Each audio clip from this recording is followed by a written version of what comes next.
And it's that time once again. And my phone's still making noise.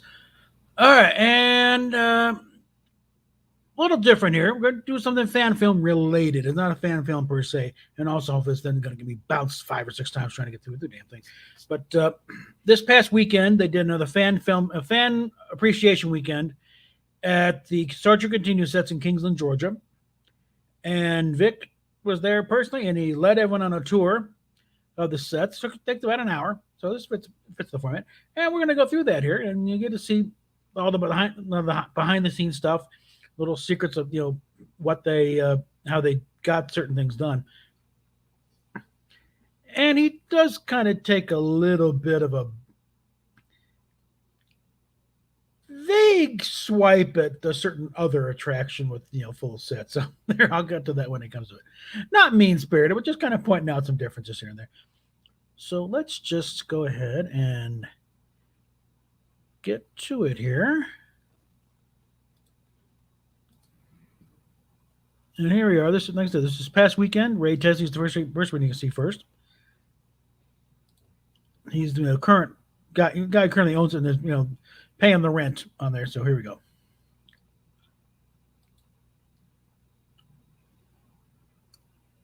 I hope I shared audio.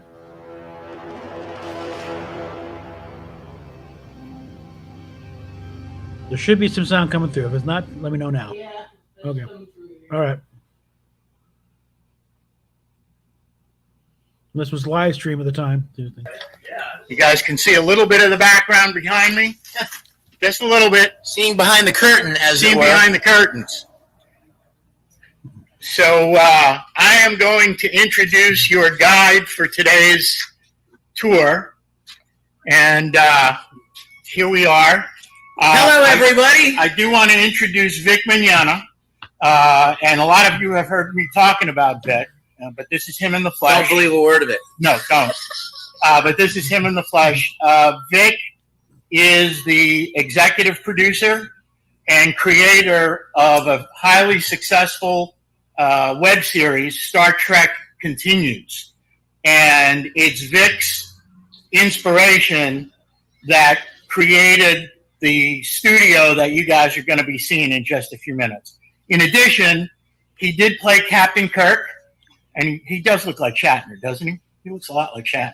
I'm not that handsome. Bill Shatner is the best. And let's see how to say that. They need to get Shatner down. And I think you're going to find his insights not only on Star Trek and the studio construction and all about it. Oh, we've got people. Thank you, Casey.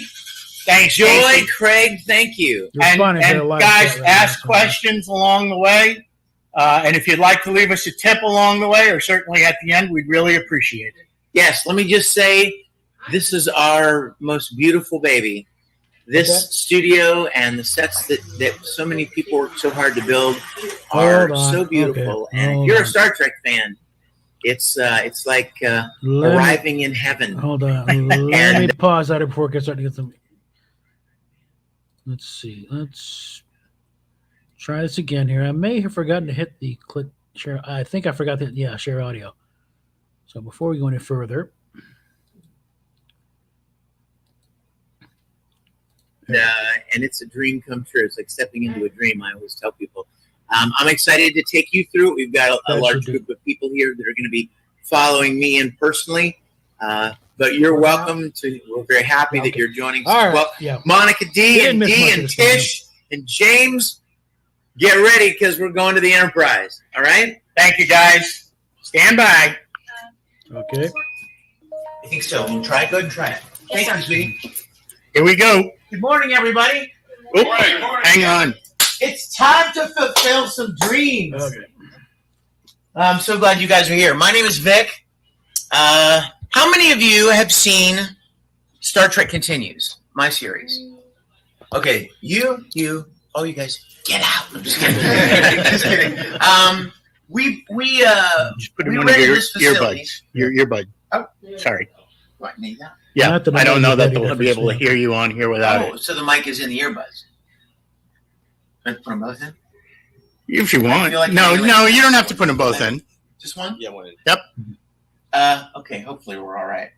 don't normally wear As these. far as the mic goes, it may do. Don't ask me anything from the side because I can't. What? So several years ago, I'll give you It's the quick going good so overview far. because You want a we've got link lot to of get people in? joining from the internet today for this particular tour. Several years ago, I had a dream that as a little boy, I loved the original Star Trek series. I mean, I ate, slept, and breathed that show. I'm sure some of you either did that as well, or there was probably some other thing that you just, when you were a kid, you were obsessed with it.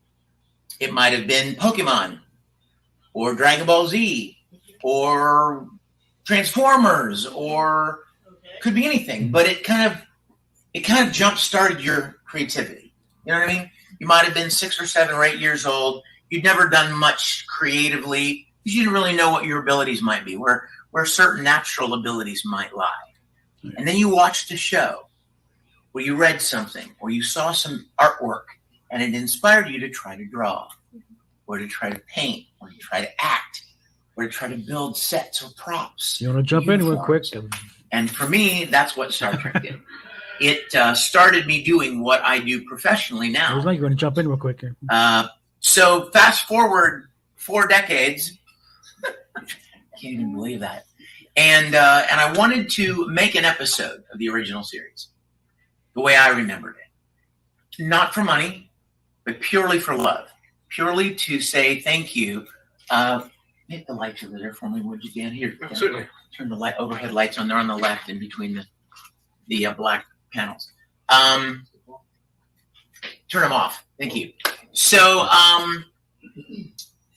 I wanted to make an episode just to say thank you to Star Trek. So I've been spending most of my life in filmmaking, acting. Jump in. Is all the requisite kind of things that you might need to do something like this. And so we rented this building, and probably 20 or 30 different people came together to build the sets that you're about to see. And had you gone to Desilu Studios in the late 60s when they made the original Star Trek, this is what you would have seen. It would have been a sound stage with pretty close sets to it, yeah. and huge ceilings and lights pointing down into the rooms. This is within inches of the original sound stage. And there are only a couple of differences, which I will share with you as we go. All right? And by the way, I love questions. So if you see anything, no, I already put the link on the thing, so you can how jump they in once. or where'd that come from, or what is that, or why did you make that way, or how did you do this? Please ask, okay, as we go. Vic, we have a comment. Okay. Derek S. says, we all wish we had Vic's hair. Best wig ever. It's not a wig. So please ask any questions along the way, okay? You're able to take all the pictures you want. Stay together so that we can all enjoy the tour together. Don't want to miss any of the fun info behind the scenes info. And then once we get to the end, you'll be able to come back and take photos of yourself stepping up on the transporter pad, And sitting in the captain's chair. welcome, son of a red shirt. All right, ready to go? Yeah. Okay, Yeah. We're gonna start with this room right here. The best room. Yeah. Now, the reason we're starting with this one is because this is one of the 2 things that are different. This room would have normally, in the original soundstage, been at the other end of the sets, but because we don't have 100,000 square foot Hollywood movie studio, we have a warehouse in Kingsland, Georgia. Yeah, dimensions slightly different, so they had 18 to or do things 20,000 around feet, it. right? So you got to put giant rooms where you have space to put giant rooms. So this was one of the last rooms that we built, and no one had ever built this set. No, the echo effect is in the thing. Anyone tells you otherwise, they're pulling your leg, because we had a stretch goal to build this room for Star Trek Continues. If we raised our goal, met our goal, and we exceeded it. So if you will follow me, and maybe we'll even let you viewers kind of lead us in. How about that? Here we go. And this will be, get your cameras ready. I will tell you, Collie and his bunch, they were also building engineering, but they never got to use theirs. So, and I'm not sure if they finished theirs in time. No. But they were close. They were competitive. This is probably the largest set in the series. Not horizontally, but vertically, pretty much. The reason it's the biggest set is because, as you can see, it's 2 stories tall. And you need a lot of space, right? To build something this high, right?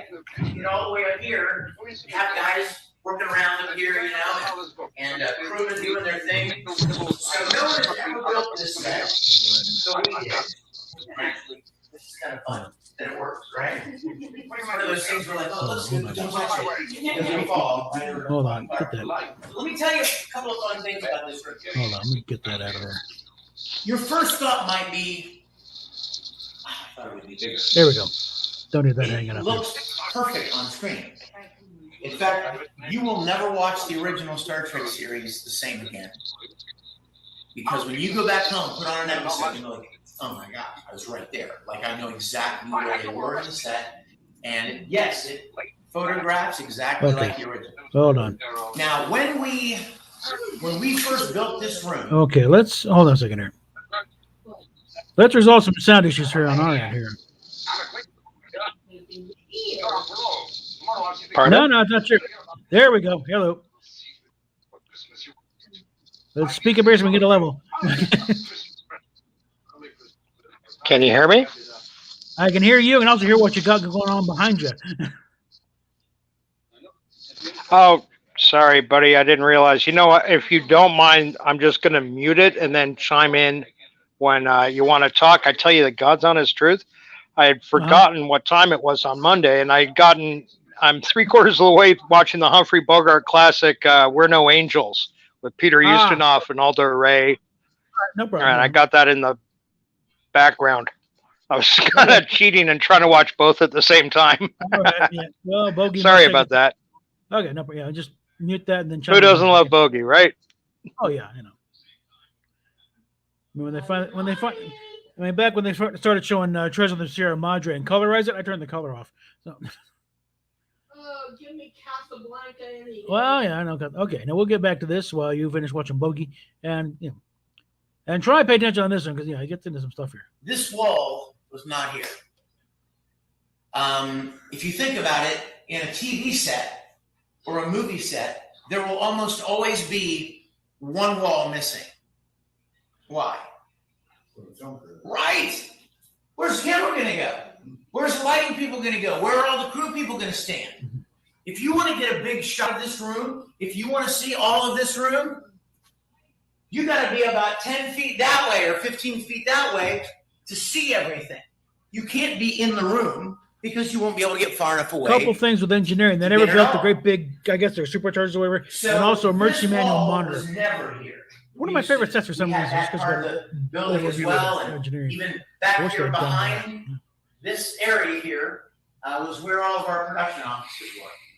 Makeup, wardrobe, props, eating area, office, all that stuff. Wardrobe was all back over there. When we finished our series, the man who owned the building said, "Hey, do you need all of that anymore?" And I thought, "Well, no, we really don't." And he said, "Well, we got this guy that makes egg rolls, and he wants to rent the other half of the building." And we were like, "Oh, okay, sure. We like egg rolls."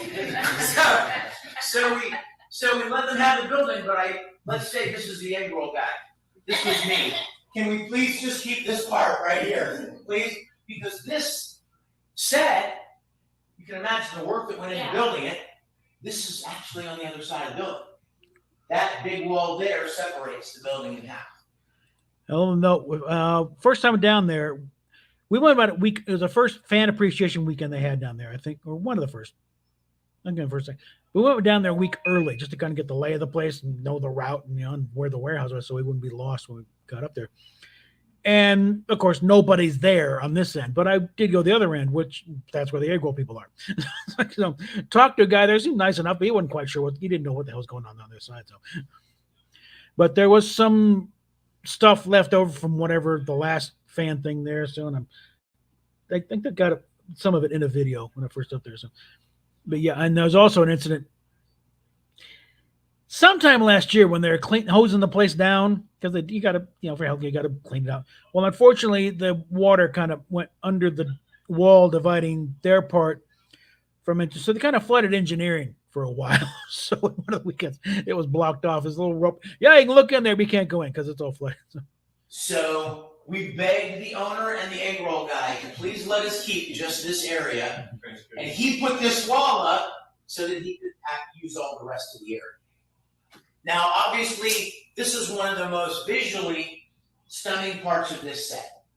And when you stand back here and look at it, especially if you photograph it, Steph was down there it looks like it's for 50 one of them, long. but the second time Of I went course, down when to you're walking around with your real natural eyes, but she did talk to you Vic look on the at it, phone. and you're welcome to even come up here and look at it. It's 12 feet deep. Come see. It's 12 feet deep. No, in this But one, you they can see use the a effect. It looks technique that monstrous. movie makers for years have been using called forced perspective. Forced perspective refers to the very simple concept that the further something is away from you, the smaller it looks. They did this in Lord of the Rings, right? Elijah Wood is no smaller than Ian McClellan. But Ian McClellan was supposed to be Gandalf, and Elijah Wood was supposed to be like a hobbit, right? So what you do is you this is just this past build this weekend. in such a way This that is each very one of recent. these pipes is smaller in diameter. And each one of those lights on the top is smaller and smaller. And each of the big pipes going down are smaller and smaller. And even these side panels, if you looked at them, they go like this. So it creates the illusion of depth for camera, which of course, when they made Star Trek, that was all that mattered, right? Was what it looked like on television. It never occurred to them that people like us would, 60 years later, would take this apart and try to rebuild it and try to replicate it as much as possible. Now, a couple other things that we like to share with people about this room. You're going to find as we go through this tour that there is a recurring theme. We will be talking about the original series. We'll be talking about intercoms. We'll be talking about the original series, and we'll be talking about why they made some of the decisions they made, how they did certain things. And one recurring theme is budget. Saving money. Because what a lot of people don't realize is that Star Trek was not canceled in the late 60s because it wasn't popular.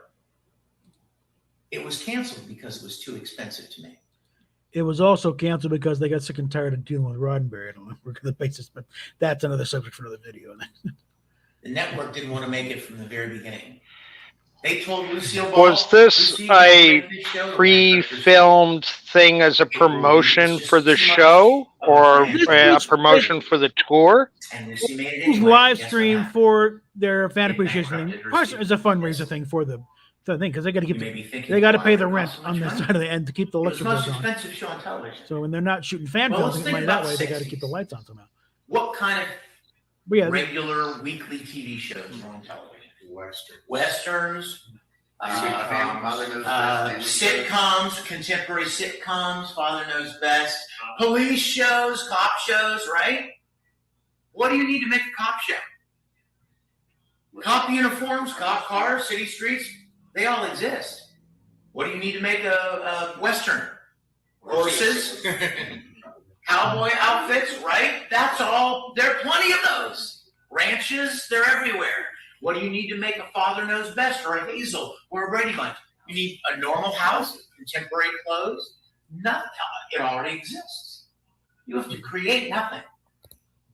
Now think about Star Trek. Exactly. Yeah. Everything must be made. And not just for 1 week. Every week, a new planet, a new species of alien. What are those aliens? They have to reinvent the wheel every week, so that's why it's part of the expense there. Yeah. What kind of weapons do they use? What's their planet look like? Special effects. Cowboy shows didn't have special effects.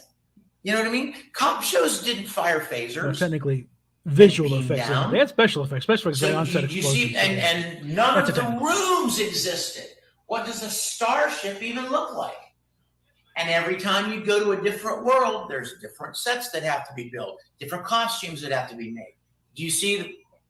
You can just feel the costs rising. You can feel Bob Justman's pain as he has to go through And every so script. from the very beginning, you can they tell were by the trying cost, to cut by the weight of the costs, script. cut costs. Yeah, it's going to And be 5,000 ultimately, over budget. The network said the network didn't want to cancel it because it was so popular, but they kept putting it in crummy time slots.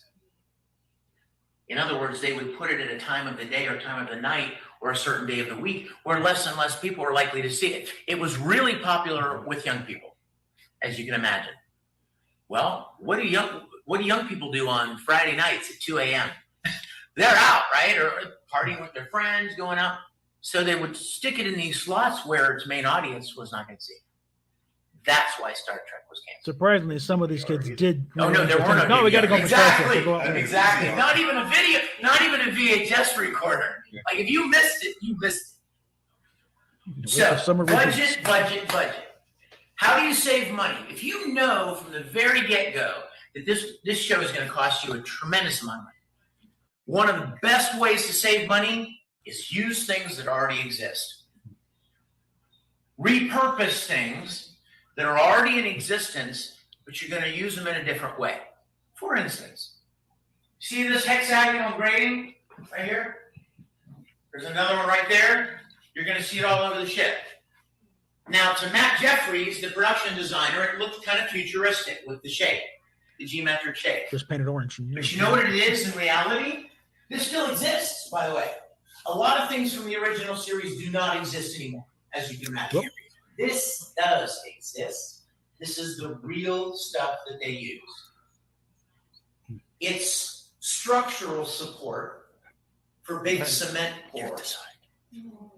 So, like, if you're making giant cement pillars for an interstate, you know what I mean, bridge or something, they would put these huge pieces. These is steel.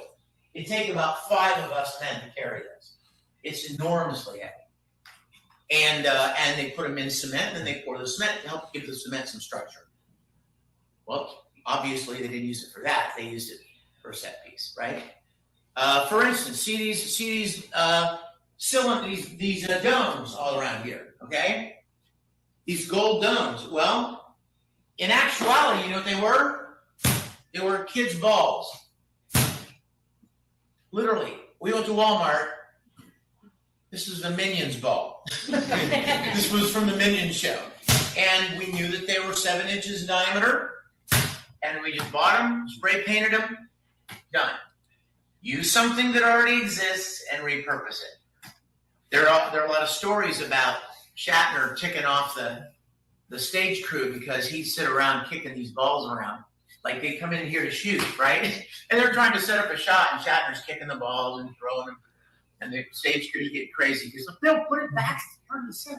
Yeah, is that John Dwyer would get under both Bill Shatner and Jimmy Doohan because they would hold impromptu football games, soccer game in the engineer kicking these balls. And stop kicking! You're going to crack the paint. Stop that! Probably bothered the Horta mother too.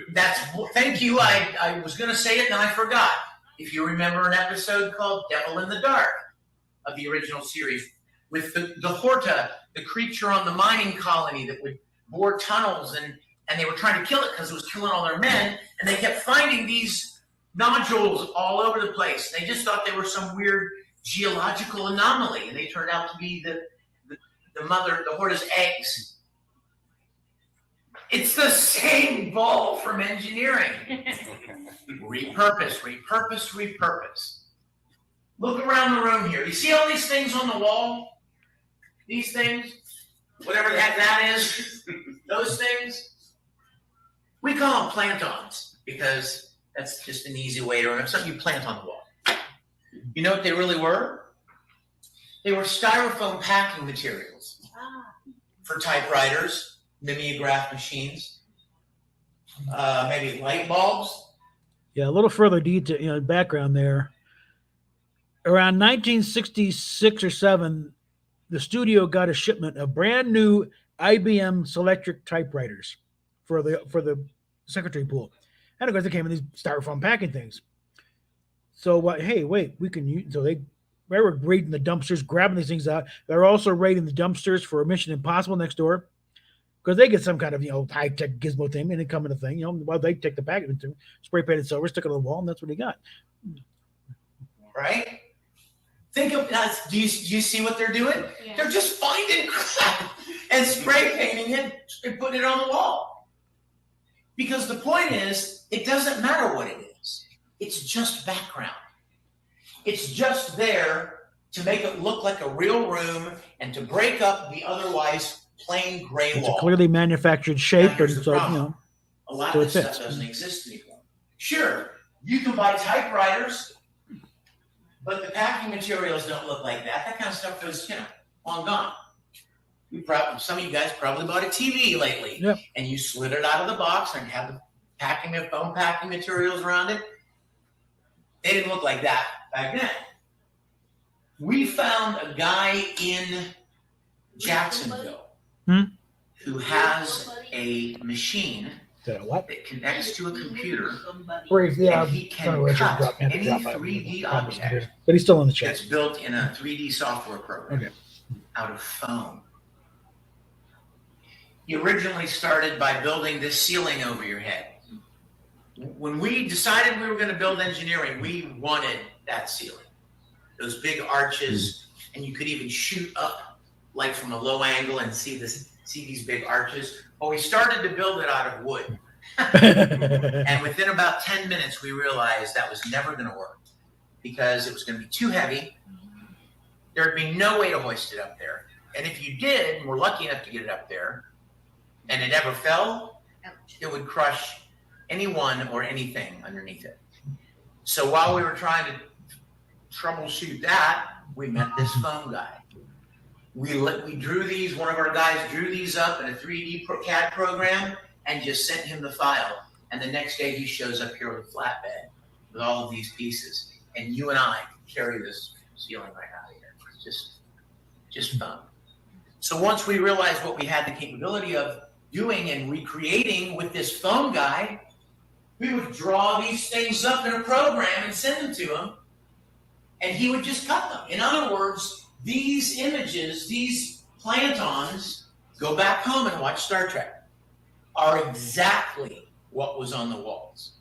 Not, oh, that kind of looks like it.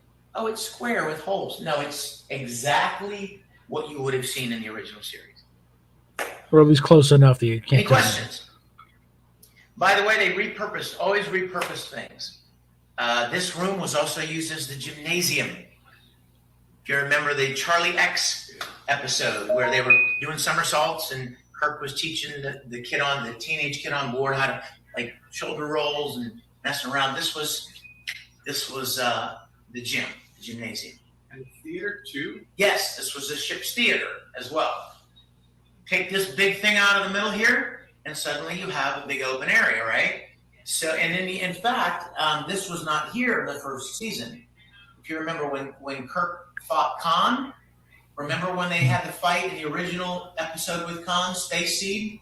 And Kirk comes over here and he grabs this thing and goes, boom, it pulls it out, hits Khan in the stomach with it. Those were added for that scene. I mean, think about that. Like, it's supposed to look like this, and suddenly, minus the out of nowhere, staircase, yeah. for one episode, there are all these little white cylinders all along here, and Kirk just conveniently grabs one and pulls it out and hits him in the stomach and knocks him out. Again, the point was to make a TV show. All of the sets at the end of the day are just a backdrop. The sets are not the thing. Set was also reused as the computer controller for Stories. Starbase 11 in the Menagerie. Telling a story, a compelling, thought-provoking story, was the goal. So all of this is nice, and you make it as best you can, but it's at the end of the day, it's just a backdrop. The reason you make it, I've told this, I'm going to tell you now while we're standing here. The reason you make these sets I hope you can still as watch accurately as okay, you Jesus, possibly wow. make them is so that the audience will forget them. Think about it. We want the screen to fade up and the audience to go, oh my God, like, I'm there. This is exactly as I remember it. I'm on the Enterprise. And after about 20 seconds of taking in the accuracy of the setting, the audience gives you permission to tell them a Star Trek story. Because they now accept that they're on the Enterprise. Nothing to take you out of the story, basically. So if that wasn't the right size, if this wasn't the right size, if this wasn't the right color, you'd be sitting there as a viewer and a classic Star Trek fan going, that's not the right size. That's not the right color. What is that? You know what you're not doing? Watching the story. You're not watching the story. And that's why you make the sets as accurately as you can. That reminded me of DS9 in Trials and Tribulations. They were not hexagonal, they were round. Really? Yeah. They probably couldn't find them. We know these are the real deal, by the way, you guys. We know these are the real deal. There's a close-up of That Chekhov. style is not available in LA. And It was hiding behind one. And the camera was right here, and you could even see these little tabs in here. Like, we know this is it. Any questions? We're going to get into the guts of the ship. You ready? We've got a Hago question. Oh, yes. DH says, or asks, did you have the original set designs too, or just photos and shows to analyze for accuracy? Great question. Great question. And you know what? Remind me of that question in about 20 seconds. Okay. When we get into the corridor.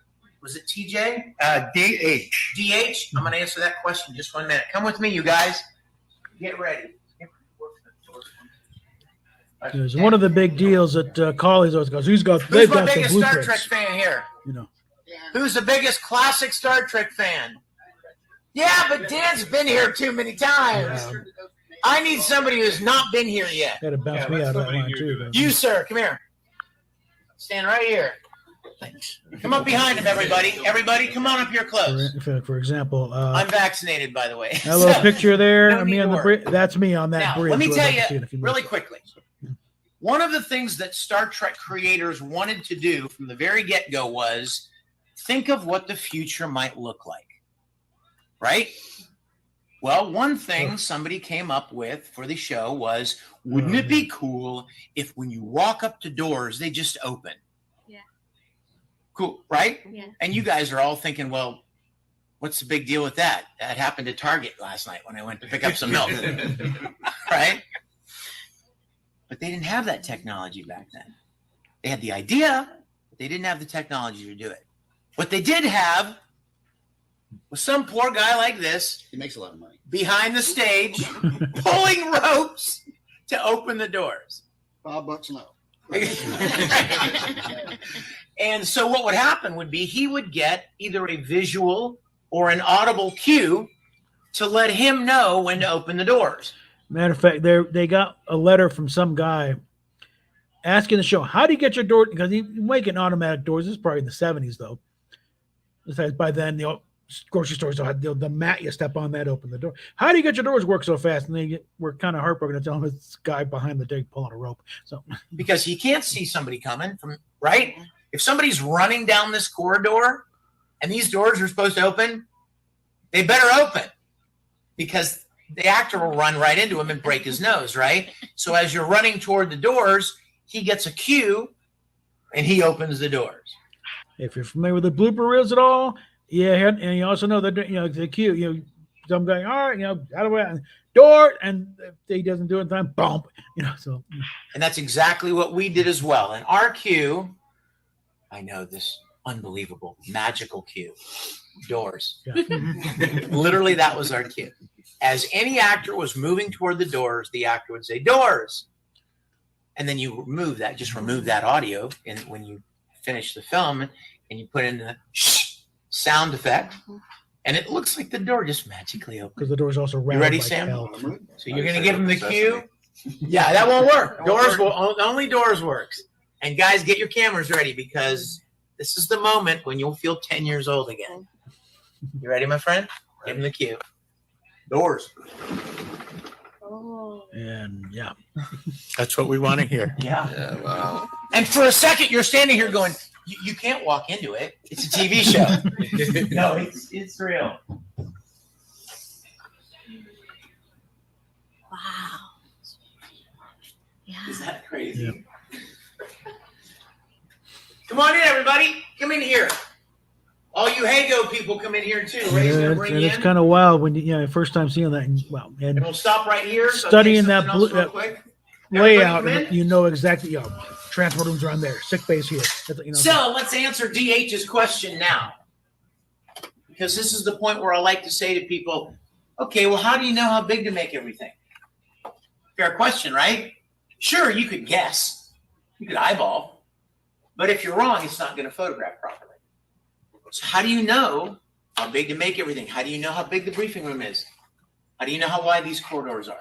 How do you know how big around the transporter pads are that you stand on? Here's how you know. There are blueprints that exist. They're on the internet. It's an aerial, it's an overhead view of the drawing, the schematic of the layout of the soundstage from Desolate. One problem. The only problem is there are no numbers. No scale. So you can see the layout and everything is to scale. And one of the super cool things is all these rooms are connected to the corridor. So like if you went to Hollywood today and you went to like the set of Big Bang Theory, here's their living room. And then over in that other studio is Sheldon's bedroom. And then over in this other studio is the stairwell. But in Star Trek, all of the rooms were connected to the corridor. Yeah. So once you step into it, you're in it until you come out the other side. Transporter rooms connected, briefing room, sick bay. So not only So is they it do this cool every so often, from the because standpoint of just they're every few months they suspending do this, and it's disbelief and free walking admission. through it, but it Just also allows show you up to and think they about got it. It allows you to Vic's open usually doors there, or one of the and one have of the camera actors from the follow scene. somebody right into a room or follow them out, because what's outside is more of the ship. Pretty cool. So how do you find out how, Well, build, that's how big starting. to build It's everything? Georgia. They're starting Here's to how. have that too. If you're able to find one common measurement, one common thing, I'll give you an example. Has anyone ever built any kind of carpentry or construction? Maybe you put a flooring in your house, or you added a room to your home, or you whatever. You go to Lowe's or Home Depot, right? And you buy sheets of plywood. And what are those? What's the dimension of those sheets of plywood? 4 by 8. That took about a third of a second. Everybody knows that. 4 by 8. Whether it's sheets of plywood, sheets of linoleum, sheets of plexiglass, 4 by 8 is a standard measurement. And has been Correct. for Do you decades. see any 4 by 8 sheets? Yeah. 4 by 8, 4 by 8, 4 by 8, 4 by 8, 4 by 8, 4 by 8, 4 by 8, 4 by 8, 4 by 8. Yada yada See? yada. As soon as you know that those are 4 by 8, you can measure everything else and figure out that the corridor is 8 feet wide. If you know that the discs that they stood on in the transporter room, if you know what they used for those, and we do, and if you know that those are 18 inches in diameter, from that measurement alone, you can figure out how wide transporter platform is, what the diameter of it is. That's how we know that what we built and what you're about to walk through is about as close as you're going to get to the original. Okay. First room we come to is Dr. McCoy's lair, where he does all his evil medical experiments. So, you know what? Hey, go want to take us in there? Sure, absolutely. And you guys follow me in. Go ahead. Come on in, guys. Go ahead in. If you look to you, just go right to your left here, guys. Okay. And if you would, come over here for me. Come on over this back wall, or I should say where the back wall would normally be when it's not here. Yep. I thought those sets are stuck already, though. I don't know. Whatever. Why would you want to? That's new. I love it. That's a big thing. Halloween. Like he made it, but you guys, I'd like come over to this side if you would. Yeah, there's a tuck cryo back in there, pod you on the guys, side. They'll make show it some in a space minute. for them. The reason I want you to be over here is because this is what you remember. If you get a chance to come right here where I'm standing and take a picture, that's the sick bay you remember. That's the wide shot that you remember from the original series. That wall would almost never be here. Because from this standpoint, you get to shoot what's called a master shot. Any filmmakers here? A master shot is a camera angle that catches everything that happens in the room. It's a safety valve. So from that position, you see somebody walk into the door, you see anybody laying on the beds, you see somebody working over here, you catch everything. So imagine if you're a director, you're shooting a scene in this room, and you shoot this guy, you shoot a wide shot of this guy laying here, Captain Kirk is standing there talking to him. So you have this 2-shot. Yeah, the master shot get the entire scene, then you do your close-ups for inserts. And then you push in and you get this guy's close-up. You're like, great, done. And you go home, and suddenly you're like, I didn't get a shot of Kirk leaving the room or Kirk entering the room. He's just boom there. Mm-hmm. Your master shot has that. So that master coverage shot is very valuable to a staff to catch everything in the room. So some fun things about sick bay. This has got to be my favorite. Is this fabric? Now this is beautiful, beautiful fabric, and it doesn't exist anymore. Mm-hmm. This is one of the many things from Star Trek that was everywhere in the 60s, but it's no longer made. Whoever designed Star Trek thought that the future would have lots of sparkle, apparently. Everything sparkles. You remember even the planets they would beam down to had glitter like sparkles on the rocks. And did you know they're black pants? Everybody just thinks they wear black pants, right? Even the pants go they're black, for a while, but if you watch them closely or get a close-up shot, even the pants have little woven sparkle fabric in them. So apparently, in the future, everything sparkles. Now, the future is Twilight. As you can see is, if this fabric doesn't exist anymore, what are you going to do? You're trying to recreate a series from 50 years ago with stuff that no longer exists. And like we talked about, in order for people to believe that they're in sick bay, it needs to look like they remember. Yeah. So my original plan was just it's kind of detract from the inadequate budget. Sparkles here and there look fancy. Making a fan production, you pick your battles. You know what I mean?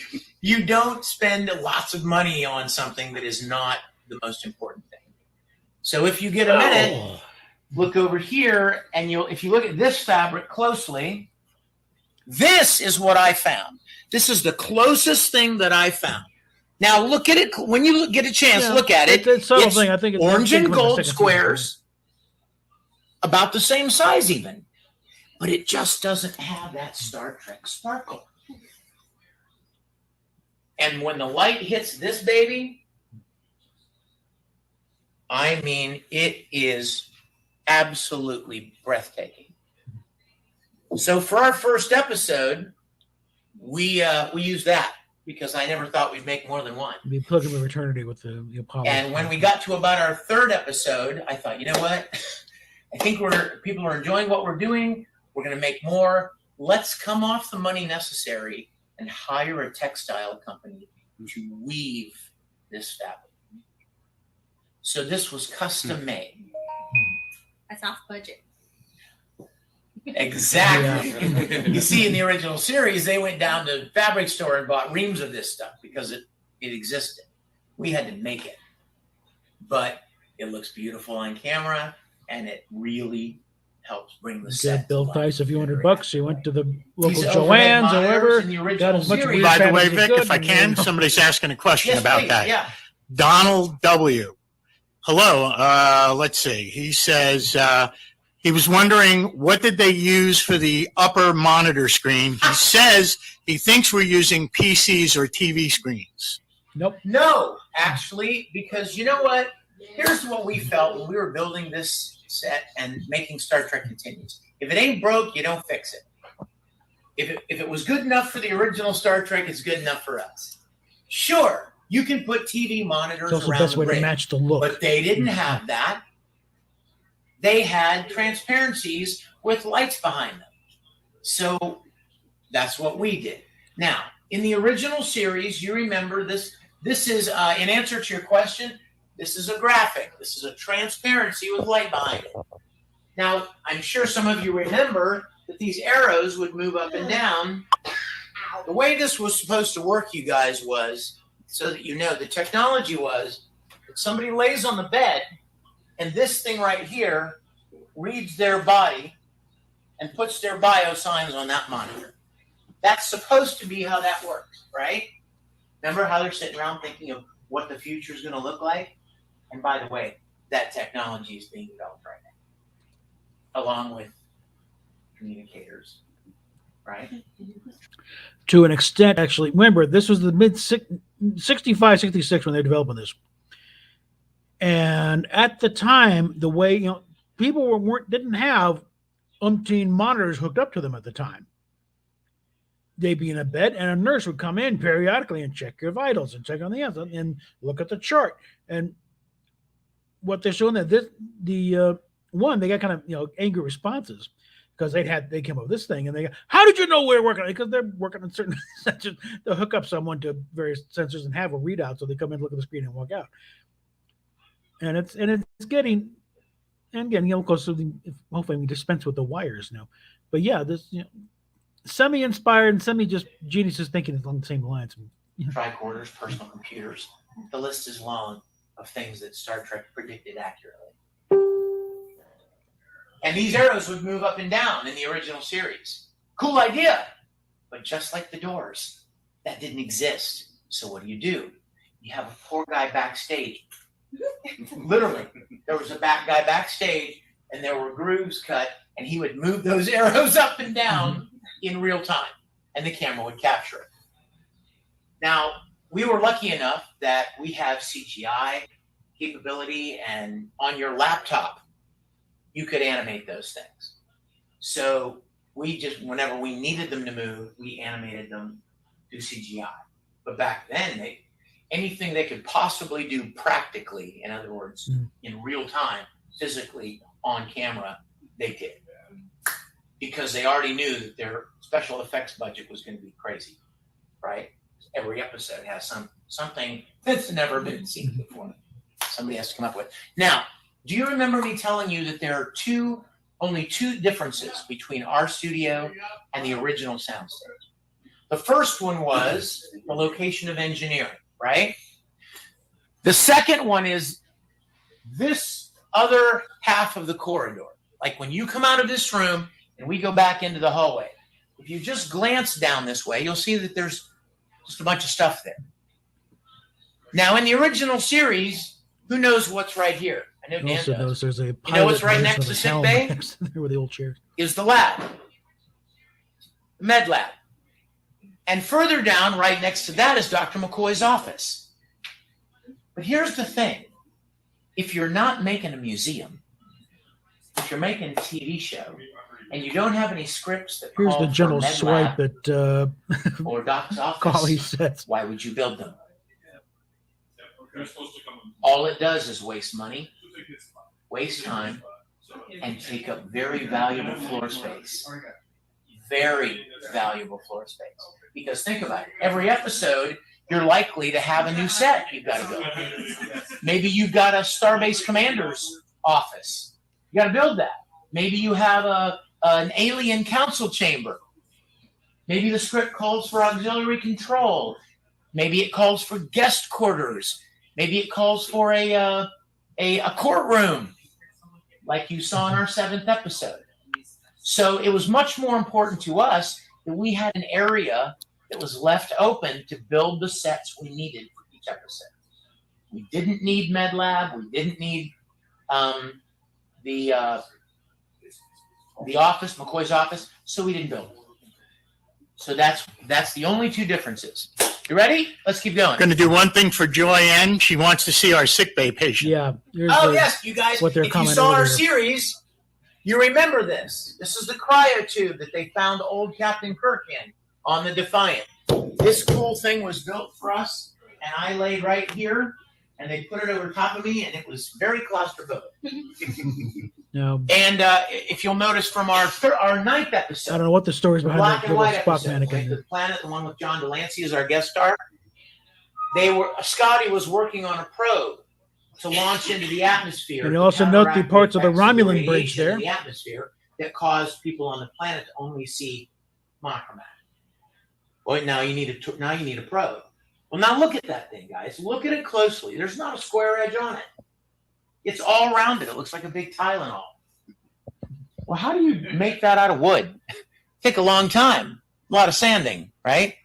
Unless you have a foam guy In Jacksonville. in Jacksonville, and you can send him that drawing, and he literally, and you see what you're doing?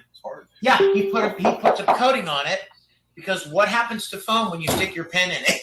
You know what I mean? You can dent foam pretty easily. And if, like the ceiling, nobody's going to get up on the ceiling poking holes. So you don't have to coat that. But something like this, he would put a plastic coating on it. But it's still, it's just fun. Isn't that cool? All righty, let's keep rolling, you guys. So we're going to go across the hallway, exactly like you would have in the original series.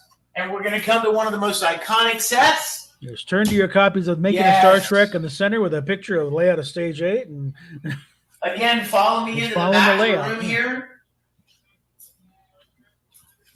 Oh, I'm telling you guys, it never gets old. It never ceases to just make my heart jump a little bit. Come on back here in this back area.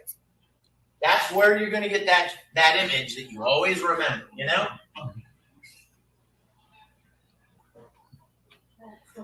Come on in. Yeah, come on, slide around here. Plenty of space. Well, I'm not sure Now, how the timing of that This is. area of wall would never be here. Why? Because this is your master shot. From back here, you see everything. Well, yeah, John Delancey See the transporter console? and Lockhart. Anybody working they- the transporter console? They got Anybody serious coming in guest and out the stars door? on the show. Anybody stepping up on the transport platform, beaming out? You got it all right here. Red Kasharm, yeah. And then you would I move your think- camera around to get Again, a lot of stuff was in the Yeah. pipeline for a while, though. and When Yeah, those follow him around rules into came down, console. a lot of stuff had already been filmed. Now, let's talk about some fun things about this room. First of all, it's cool you can actually, Oh yeah, like it's here. You know what I mean? You look at it, you're like, oh yeah, that's like the TV show. Yeah, but did you ever wonder what it looked like from up here looking in the there? steps are a little steep. You'll be I'll able tell to you look. that, at least for someone in my You'll be mobility able to come issues. here and turn around and go, wow. So this is what they would have seen. Now, remember how we talked about these discs, right? If you look closely at these, what do they look like? Don't you answer. I Somebody come up and come here. Oh, that never worked. Okay, they'll spoil it. That's spoiler. Yeah, it's a not so hidden secret there. What does that look like to you? If you had to guess what that is. Looks like a garbage can. Well, okay, maybe, but it's not. Okay. Imagine that it's glass, like that, right? Clear glass. I like Lens. Close enough. That, there it is. There you go. Mm, That didn't take very long. They're movie lenses. that. They're just big Fresnel lenses Yeah. for movie lights. Now think about it. If you're a TV studio in the 60s, you got dozens of these things laying around. See what they did? They just repurposed something that they already had in a different way. Now, there was a problem for us, though, because we're not a multi-million-dollar studio. We were a fan production. But again, if you want to make people believe this is Star Trek, the original series, you got to try to match those things. By the way, those on the from the original transporter set, those Fresnel lenses, they were on the floors.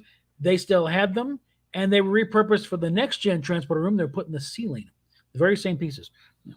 So what we did was That's a those story. lenses still exist, and they're about $3,000 each. Well, right there is what, 6 of them? So that's 18 grand. Guess who doesn't have 18 grand to throw at discs on the platform? Our series. So now we have to problem solve that.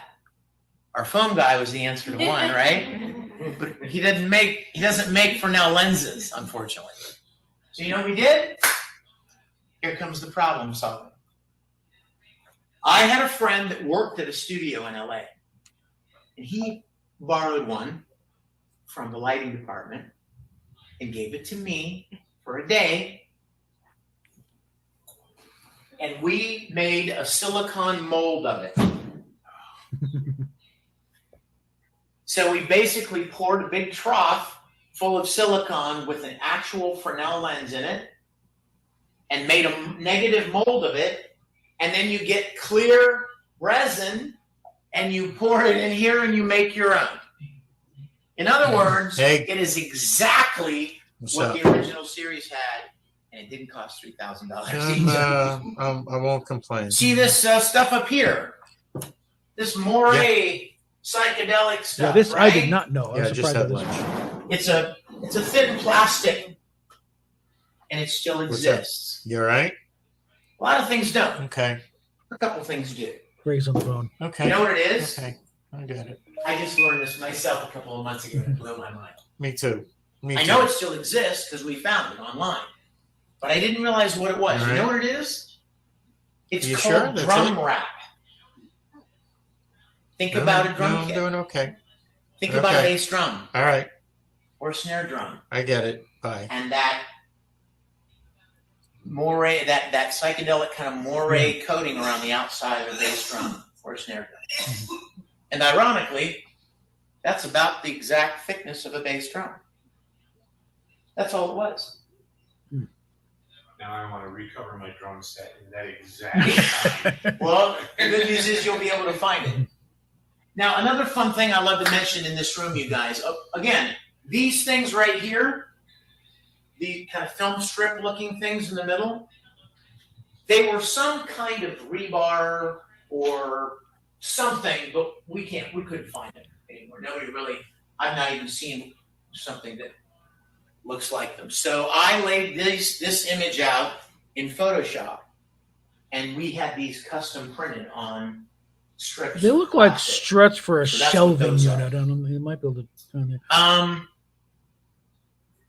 You know, as nerdy fans, as Dan and I are, you build something like this, and you're like, Oh, I remember that, this is like 19.4 inches from the edge, and then there was like an inch and a half, and then this one, and this should be smaller.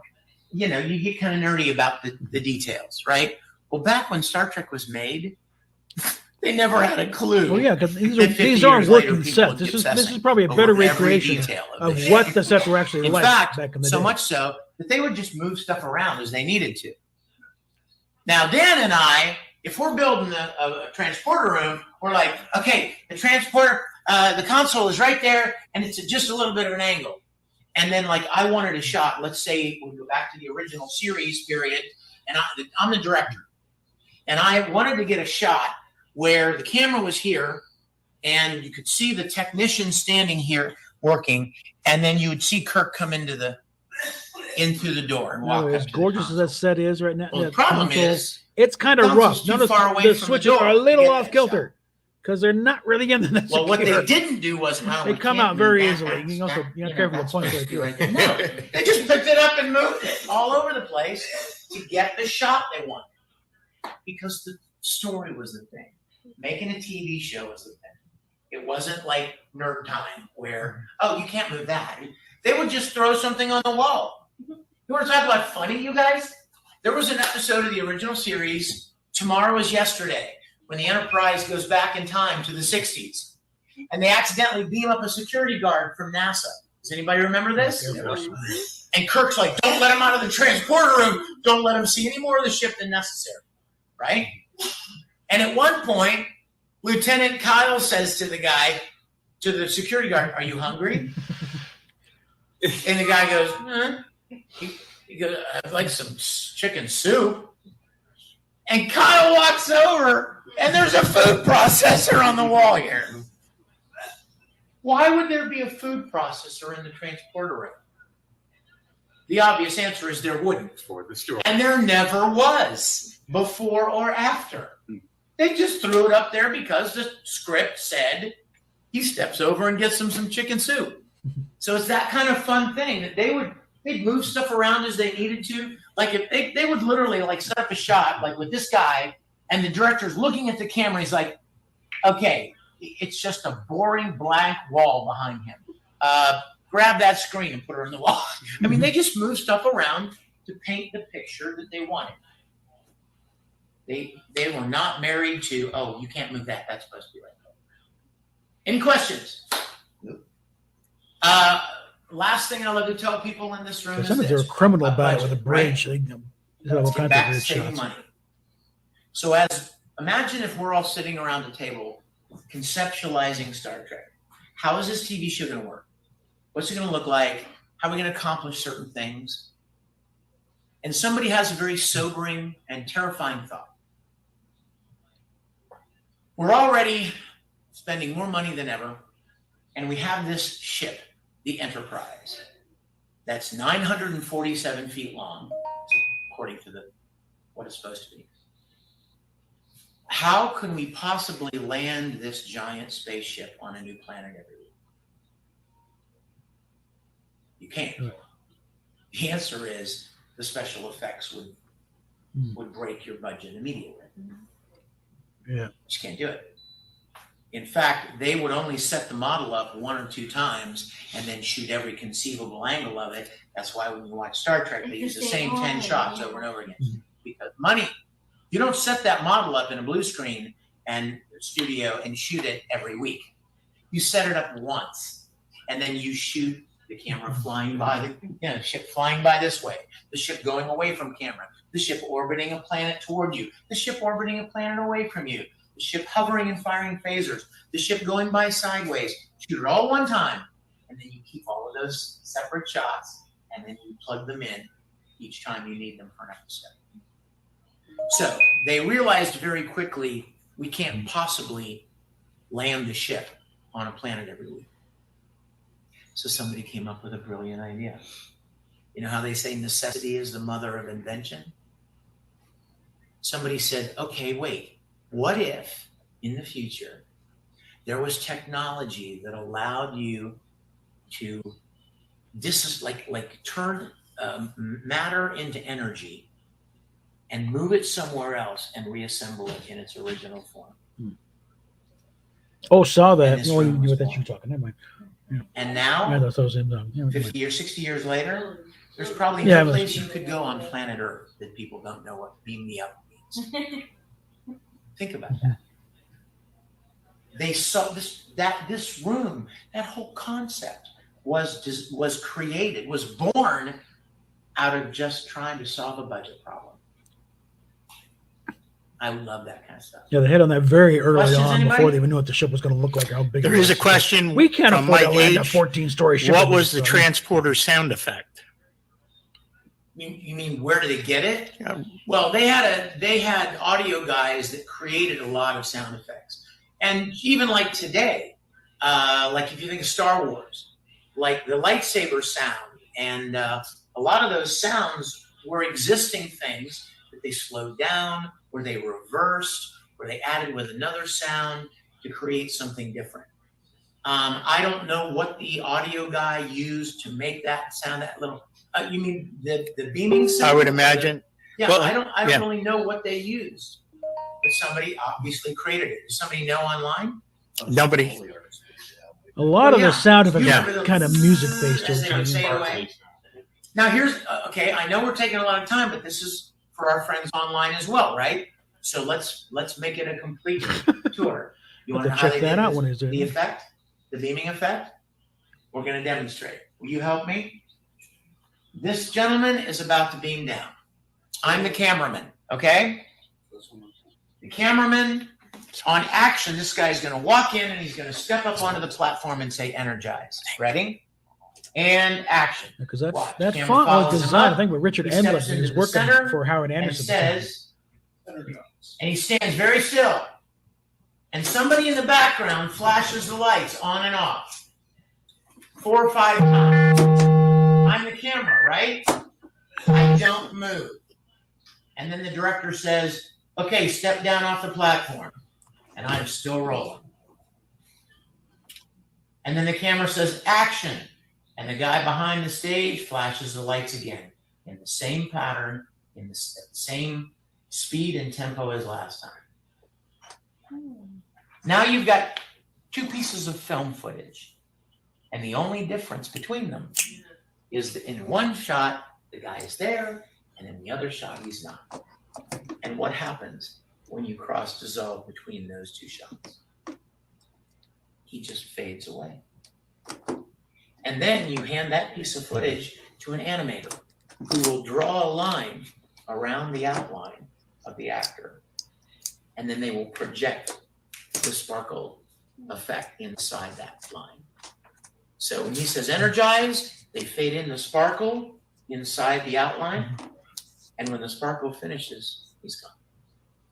Amazing. They had to figure all this stuff out. Yeah, Joe McCraney was in, No yeah. one had ever done that. Could you imagine working for the special effects company and getting a script that says, okay, we've been hired to do the effects for this show called Star Trek. Imagine if you're scrolling through the script and it goes, they beam down. What the hell is that? Yeah, it took a few tries to work it out. There's on Yeah, go give me some Jim Beam. Like literally, they wouldn't even know what that is. Get a pause Like, for what does that. it look like? Yeah, it's on StarTrekHistory.com.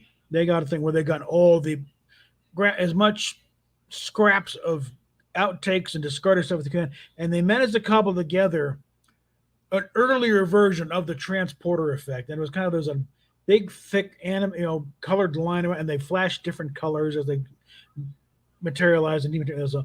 And I was like, no, that didn't quite work. And then eventually they got to the sparkling thing.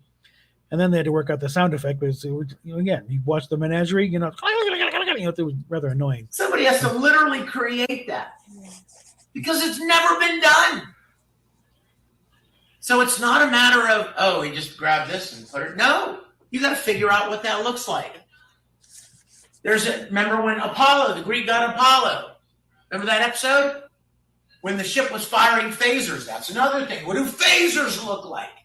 Somebody had to come up with that. And how do you accomplish it? And Apollo's like, stop! And he's firing lightning bolts out of his finger, remember? I command it, remember? Oh, yeah. Nobody's ever fired lightning bolts out of their finger before. How do you do that? Just a line in the script. Apollo shoots lightning bolts at the Enterprise. Well, it's easy enough to type it. But you're the special effects company that's got to actually do it. How do you do that? In 1966. Now, today, you've got a laptop. You probably have a preset that you could, lightning bolts that you could put out of your finger. Not then. There were no lightning bolts and presets and laptops. You know what they did? They took a needle and they scratched the film. One frame at a time. Next frame, scratch the emulsion off. Next frame, scratch the emulsion off. And when you run them all together, it's just this bright white.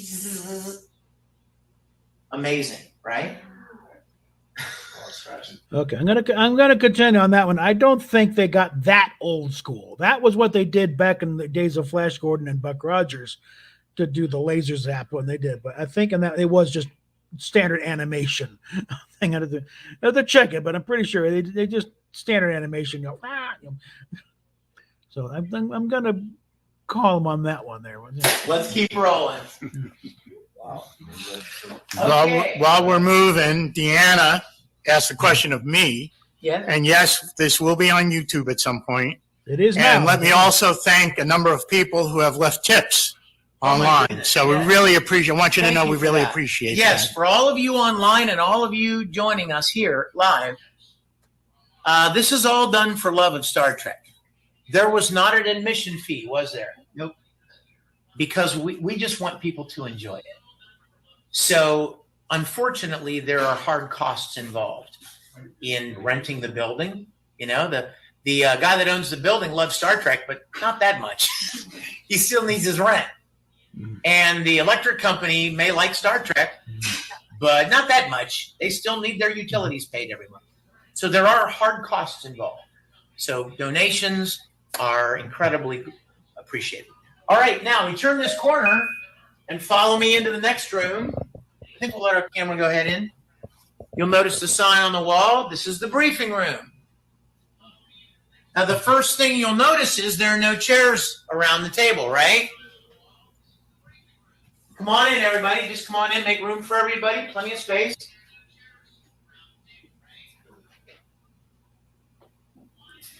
You're like, why is it so dark? Well, there's a really good reason for that, because we're not a Hollywood film studio, so we don't have enough lights to have every room lit up beautifully. So you move your lights around where you need them, right? Why are there no chairs around this table? There are no chairs around this table for the same reason that there would not be chairs around the original briefing room table. You know why it is? I wish I could have gotten How many one. stations are here? Spock, right? Kirk, 2, 3, 4, 5, 6, 7 spots at the table. That's 7 chairs, right? Well, there's a chair in engineering at Scotty's station. That's 8 chairs. There are at least 10 around the bridge. Now you're at 18 chairs. There's a chair in Kirk's quarters. That's 19. So do you build 19 chairs? No, because you have to save money.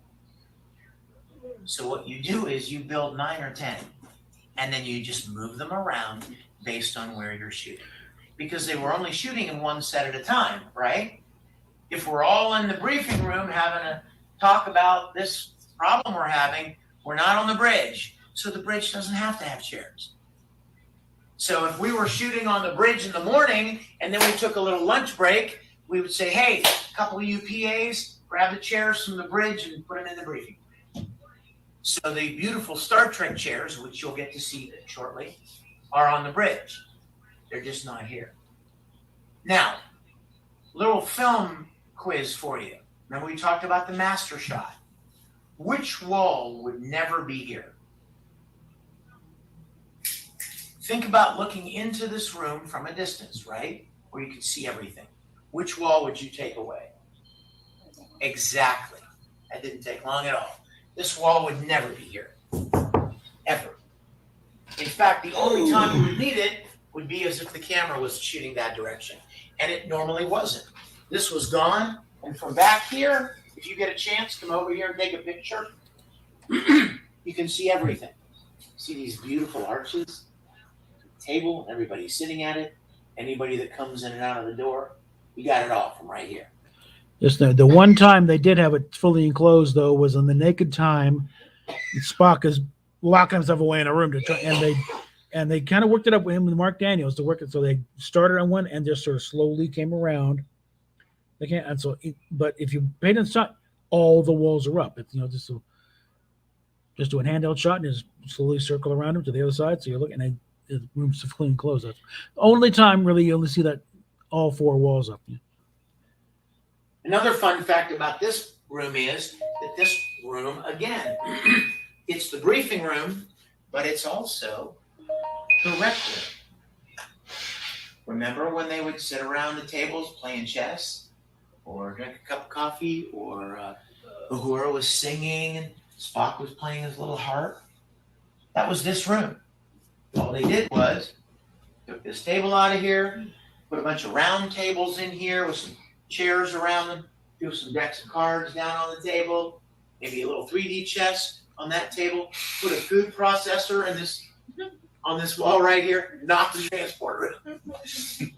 And boom, it's the rec room. Do you remember an episode where Kirk was performing a marriage ceremony at the very beginning of the episode?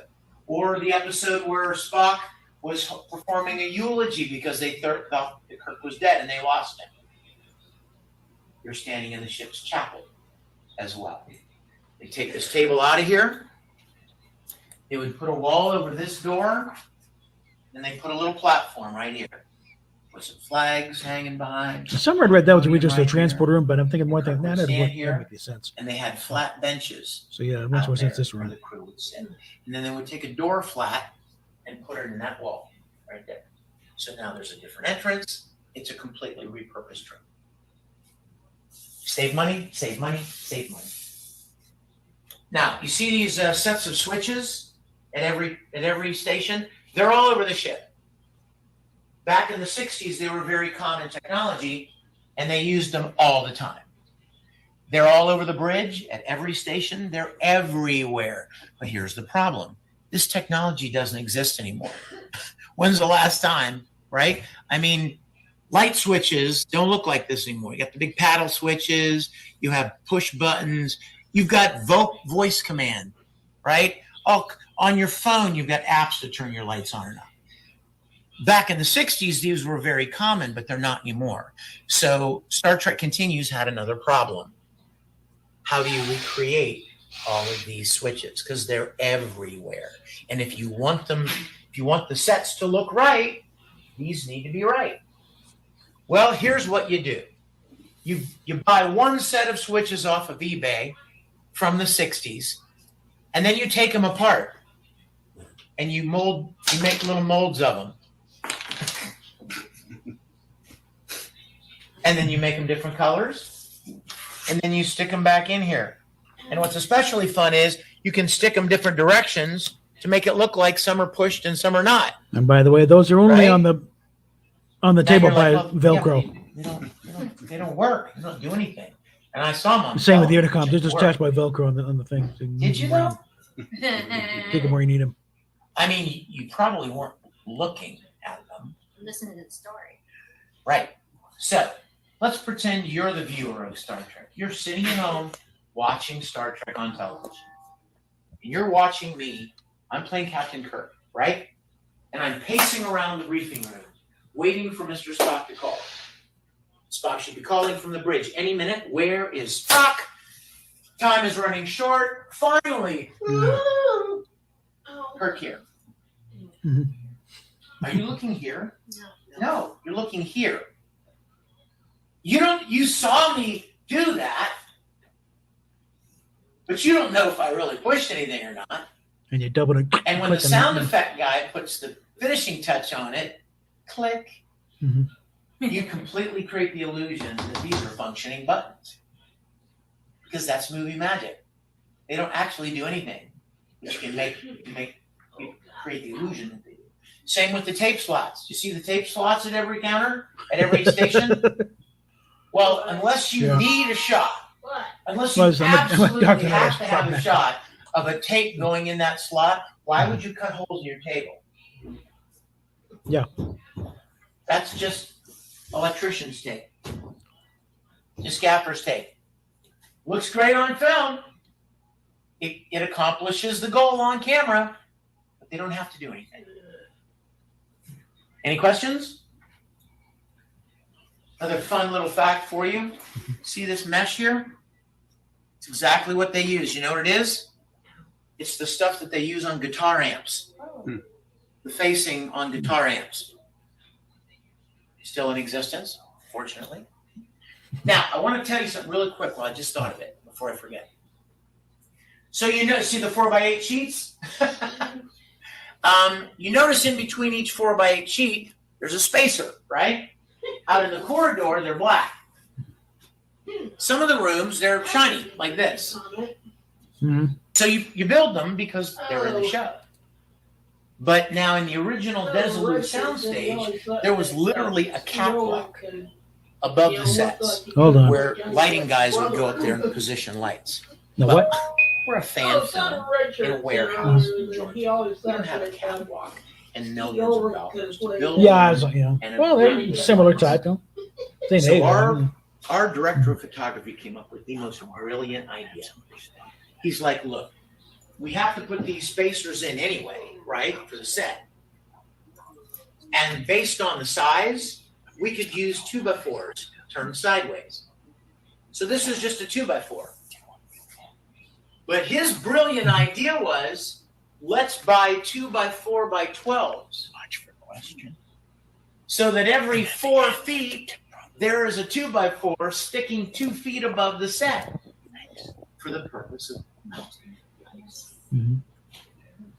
And the Star Trek lighting is a very big part of the look of Star Trek. Yeah. That a certain angular light creates certain shadows. Bob Justman, Jerry Fenneman lighting a certain scheme look. with it. Yeah, People get the always mood talk going. about, oh man, that looks just like Star Trek. Well, it doesn't look like Star Trek because you sat a light on a stand right here and lit you. It was a particular style of lighting, high key. So that was a brilliant piece of work. And if you come back out here in the corridor and look down the corridor, all those spacers are 12 feet long, so we can light it. All right, let's keep rolling.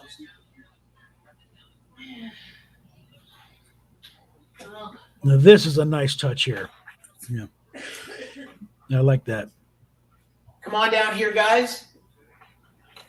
We'll quickly duck into this room. Now, remember, this was part of the corridor that would have been the med lab and stuff, but we didn't need that. In our third episode, we need an auxiliary control, though, so we built that. Come on in. You know, I think in the original stage, auxiliary control was somewhere off to the side. It was very rarely used.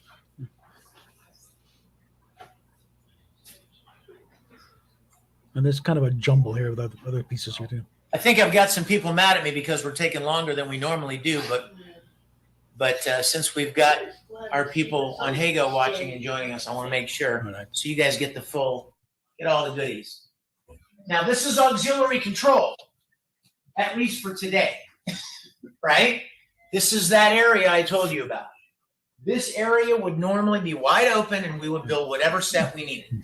When we filmed our second episode, Lolani, about the Green Orion slave girl that stowed away on the Enterprise, the script called for guest quarters, but we didn't have guest quarters. So we built guest quarters right here. This was none of this was here yet. But this area here was Lolani's guest quarters, and her bed was back there. And I fought Lou Ferrigno right here. Right there. Kirk double kick to the chest right here. Notice the tables. These are those tables that you would put in the briefing room to turn it into the rec room. In our third episode, we needed auxiliary control, so we built this. In our fourth episode, we needed an alien council chamber. So we took this table out of here, and we hung curtains all around here, and then we laid tile down on the floor because you didn't want the same gray carpet as it's on the Enterprise. And we made some weird alien logo that we cut out and hung in front of the curtains there. Boom, alien council chamber. Then in our seventh episode, we had a Starbase commander's office. Erin Gray from Buck Rogers played Commander Gray. We needed an office for her. So what we do, we put a wall here so you wouldn't see any of that stuff. This table was gone. We put her desk right here. She sat behind her desk. We had two chairs in front of her desk. Boom, Commodore's office. We even put the names of the starships that were still in service on that screen. She even had a little drink cart right here. Kind of nice. In fact, the wall that we put here had a big picture window in it so you could see the Starbase out the window. And there's the wall right there. Well, that is at a pilot style view screen. So they could have put that on the bridge. So you can project the shot a Starbase pilot in the era back. episode if they wanted. We used it again for other things. So in our last episode, this was Admiral Nagura's office at Starfleet Command. So you can see this area became incredibly valuable as what they call a swing set area. Stuff that you just make for an episode, and then you have an open space to build for future episodes in whatever set they call it. You were in the middle of a sentence, and I think I missed the name. I think it was Stephen S. left a tip saying thank you. Oh, thank you, Stephen. I think I got the name right. I hope so. Oh, my gosh. Okay, guys, let's go straight across the hall real quick because I know you guys are dying to see. And I'm rather gratified. My name is still So on we the come door. across Man. here and we come into the crew quarters. Still on the wall. My quarters, damn it. Everybody come on in. You can even file back there if you like. There's plenty of space back there. Well, that's pretty. Where'd that come from? Come on in, everybody.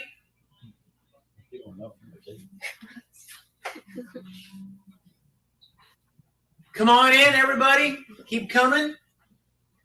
Okay, which wall would never be here? Exactly. She's not even a filmmaker, probably, and she knows that. This wall would never be here. From about 6 feet that way, you can look in here and you see everything. Now, I called this the crew quarters. I didn't call it Kirk's quarters. Why? That was Exactly. They built one room. And all you do is decorate it differently. If it's Kirk's quarters, the table is here, the bed's over there. Kirk has certain knickknacks around the room, certain things hanging on the wall. None of these are Kirk's. This is not Kirk's quarters right now. None of these things were in Kirk's quarters. The basic room is the same. But when it was Kirk's quarters, it looked a certain way. And when it was Spock's quarters, the table went over there.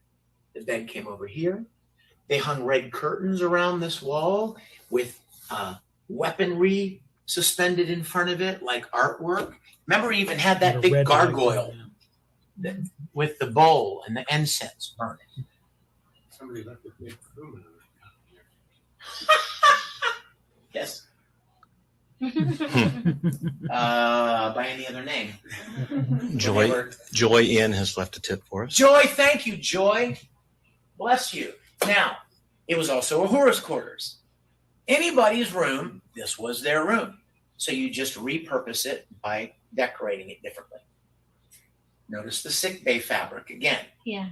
They didn't just use it for beds. They used it for wall hangings. They used it as a tablecloth in an episode. It was pretty common back then. And they liked the way it looked on camera, so they used it a lot. It's sparkle. What? It's sparkle. Exactly. They even had it in different colors. I saw an episode where they had it, and it was blue and with gold. Blue and gold checkers, not red and gold. So it must have been pretty common back then. That's a second door over there that enters into this room as well. So you could use whatever. I assume the bathroom is through that wall. The only time I ever remember anybody coming out of that door in any episode was Marlena in the Mirror Mirror episode. Ilana Troyes, she also Kirk's old she cabin hid in there girl for a bit. You know, comes out of there in her negligee. So that's the two Ooh, times. that was no. But I think that's the bathroom. Let's just say Yeah. it is. Any questions? Okay, let's keep rolling. And get a look at what's on the other side here. But I love to tell people here, are you with me? Everybody come on out. I love to stop people here because I like to So illustrate. these are still active sets. People are still filming fan films here. So that's why it's all the different knickknacks are in there. For camera two, where is he? Here comes Kevin. There's Hago. Okay, I like to stop people here because I like to make a point. And this is the point. Again, you got to save money wherever you can. So you don't build things out of scratch that you don't need. For instance, like that yellow thing on the wall right there behind you. What is that? Who the hell knows? It doesn't matter, right? see down here? See this red thing down there? And over here, there's this gray thing on the wall. What is that? Who knows? Who cares? It doesn't matter. It's just background. It's just detailed to break up the ship. Even this thing. It doesn't matter what it is. Now, I built this. I built several of these. And all I knew was that in the corridor, there was this light blue square on the wall with a all things yellow thing. And I remember that there was a long piece here and there was rounded here. And that's all I knew. And this was our first episode. And it really didn't matter because that's not what you're supposed to be looking at. If we're doing our job, you're looking at the actors telling you a story. Nothing happened You're on not these looking old at auto everything on the parts. wall. Just cut them up pretty much. So let's break that rule for just 1 minute and look at this closely. This is a ceiling outlet. This is a little baby paint tray. Plumbing, drain, plumbing knob. There was a chair rolling around This the is studio. this past weekend. Was missing a wheel. There's the wheel. Just a couple days I old. found the wheel. I didn't put it back on the chair. I used it here. Plumbing supply cut in half. Plumbing supply cut in half. Look closely at this. This is just pieces of wood cut and glued together. And then you spray paint the whole thing. Done. Who cares? You know what I mean? It doesn't matter what it is. Like, let me give you an example from Spock's brain. The actual, they needed something to break up the wall in the big where the teacher is and where the final confrontation is. And John Dwyer just needed to get a big black piece of plexi, and he sent some guy down with like $2 down to the commissary, get a bunch of lids of different sizes for like soup containers, soup cups, and just get different sizes.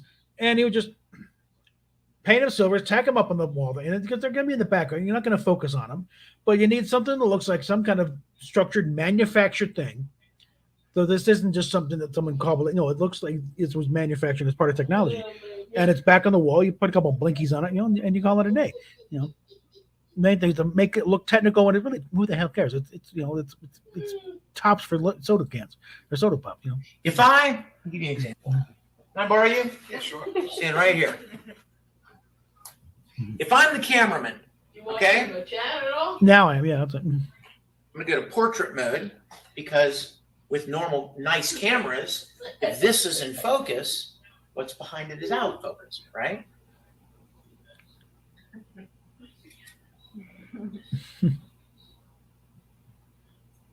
Oh, neat. Look at that picture. Mm-hmm. See my point? Yeah. That thing breaks up.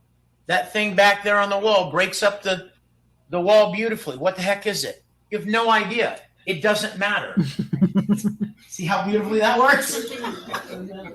All right, let's keep going. It looks Get down to technical. this That's all you intersection need. down Okay. here. This is the end of the corridor, and right there would be the shuttle bay. And remember the classic Jeffries tube. Hey, come over here. Come over here and take a look up the Jeffries tube.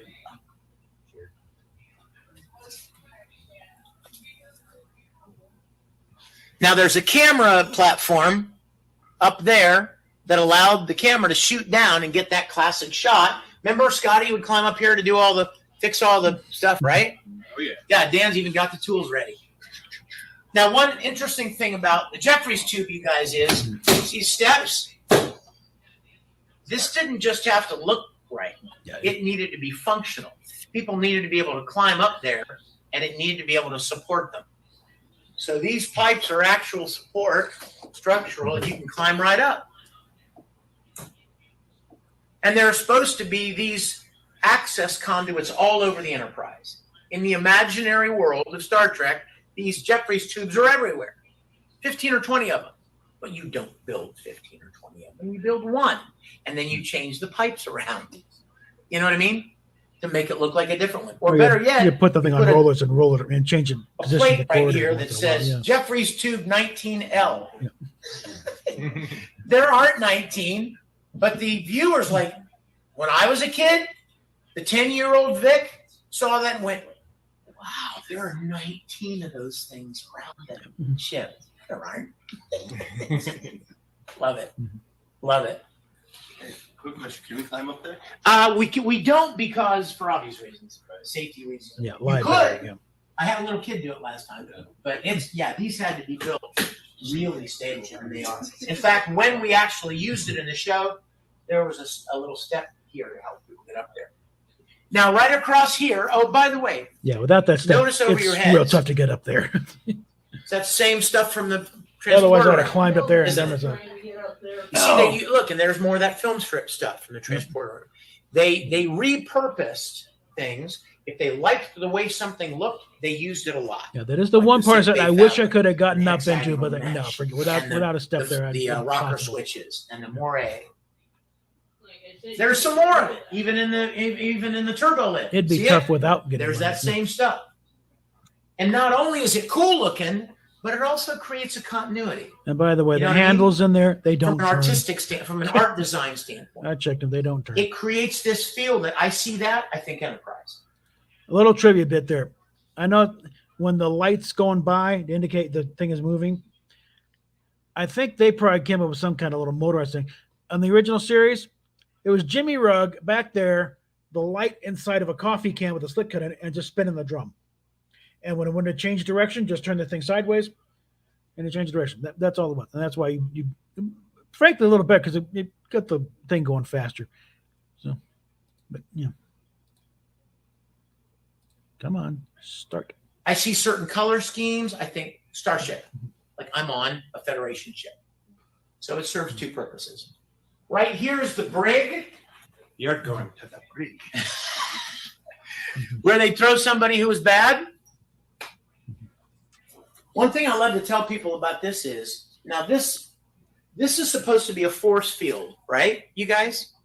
Now, if I took Dan to prison now, I would throw him in a jail cell, right? And it would either be bars or even a solid door with maybe a little peephole window that you'd look in and make sure the guy's behaving, They're right? supposed to be wearing it, but they're So backing this off is on it. futuristic I rarely get technology. challenged. When And I'm in the the Star Trek world, if unless you I'm were in stuck Boulder, in the they're brig, fanatic about here.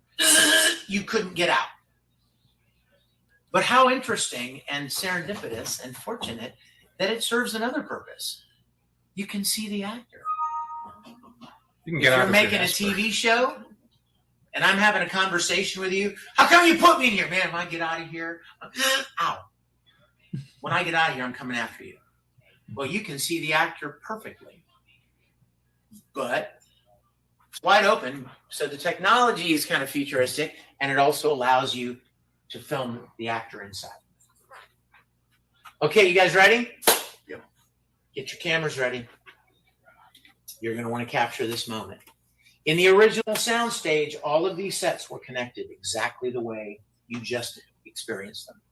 There was only one set that was not connected, the bridge. The reason for that is because the bridge needed all kinds of space around it. It was the most used set, right?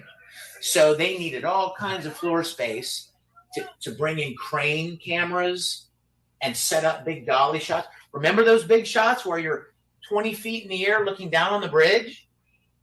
And then the camera would come right down into Captain Kirk sitting in the chair. You know what you need to get a shot like that? A lot of floor space. To set up big rolling cameras and track that the camera would move along and get these sweeping shots. So the bridge was set off by itself, just like ours is. You ready? Now, note here another with the difference in the range with the ring. Normally, that door, behind Vic right there, on the original soundtrack, that would open in engineering, and the bridge would be set a little further back than they've got it. But again, they ain't got that kind of room.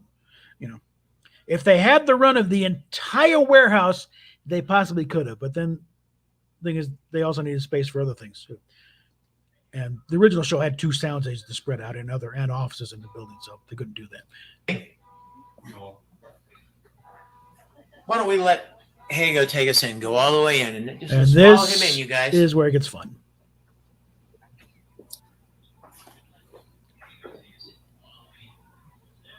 This is magic time.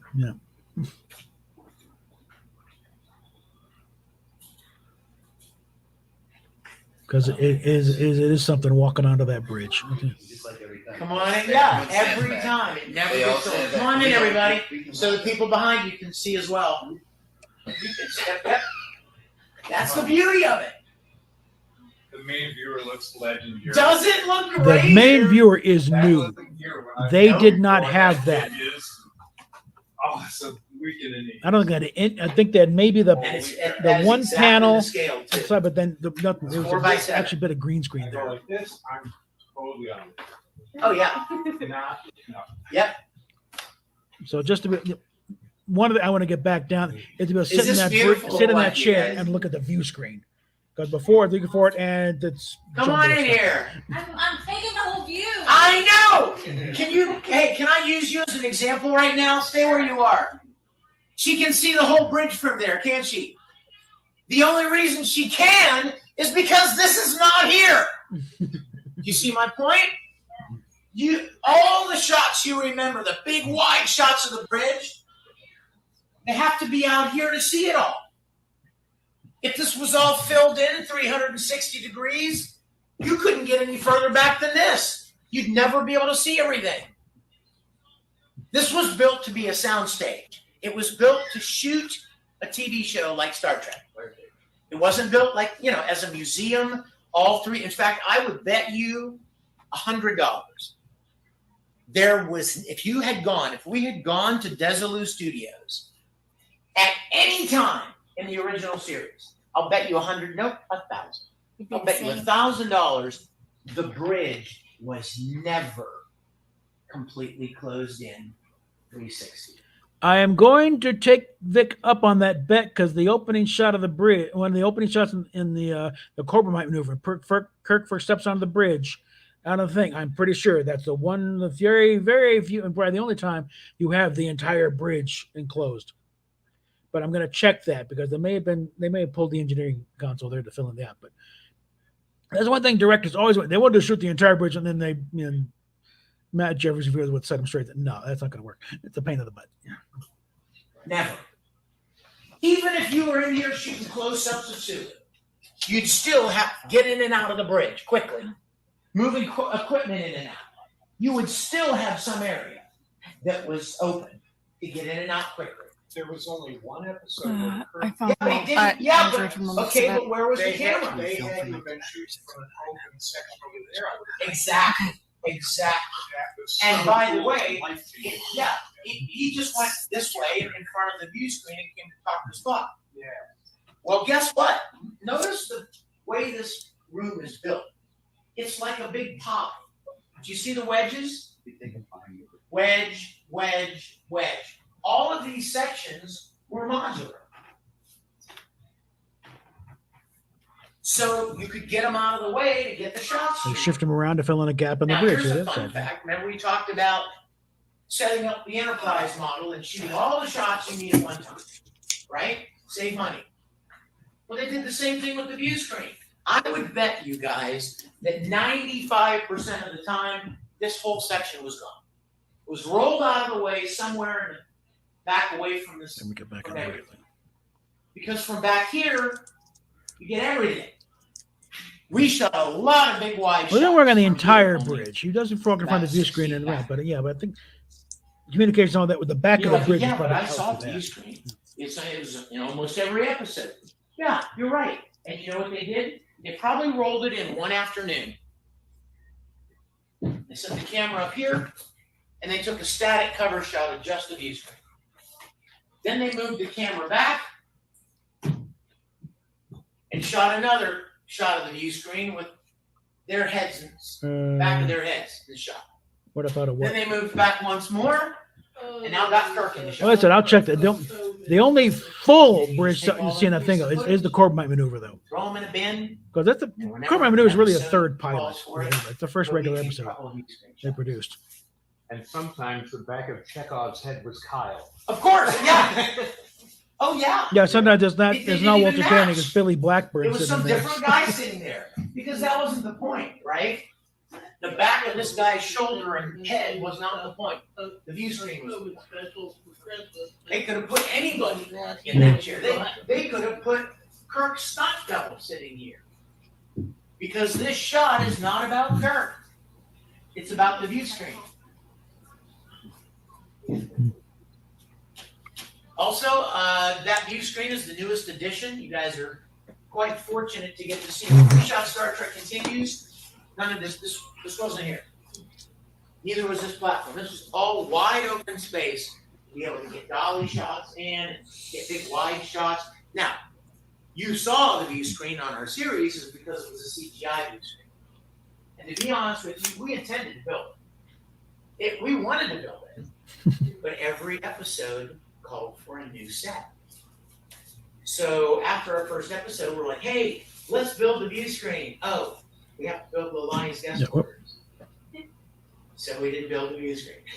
Then we had to build auxiliary control, so we didn't build the view screen. I'm going to have to check It that. wasn't a priority. I have the episode on downloads. I'm going to check that. And Ray Tessie and They did walk in front of the view screen, Studios but I that don't owned think they did the facility entire now, bridge.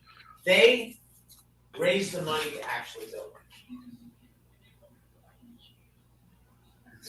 And this view screen is exactly the scale. This is the size of the view screen.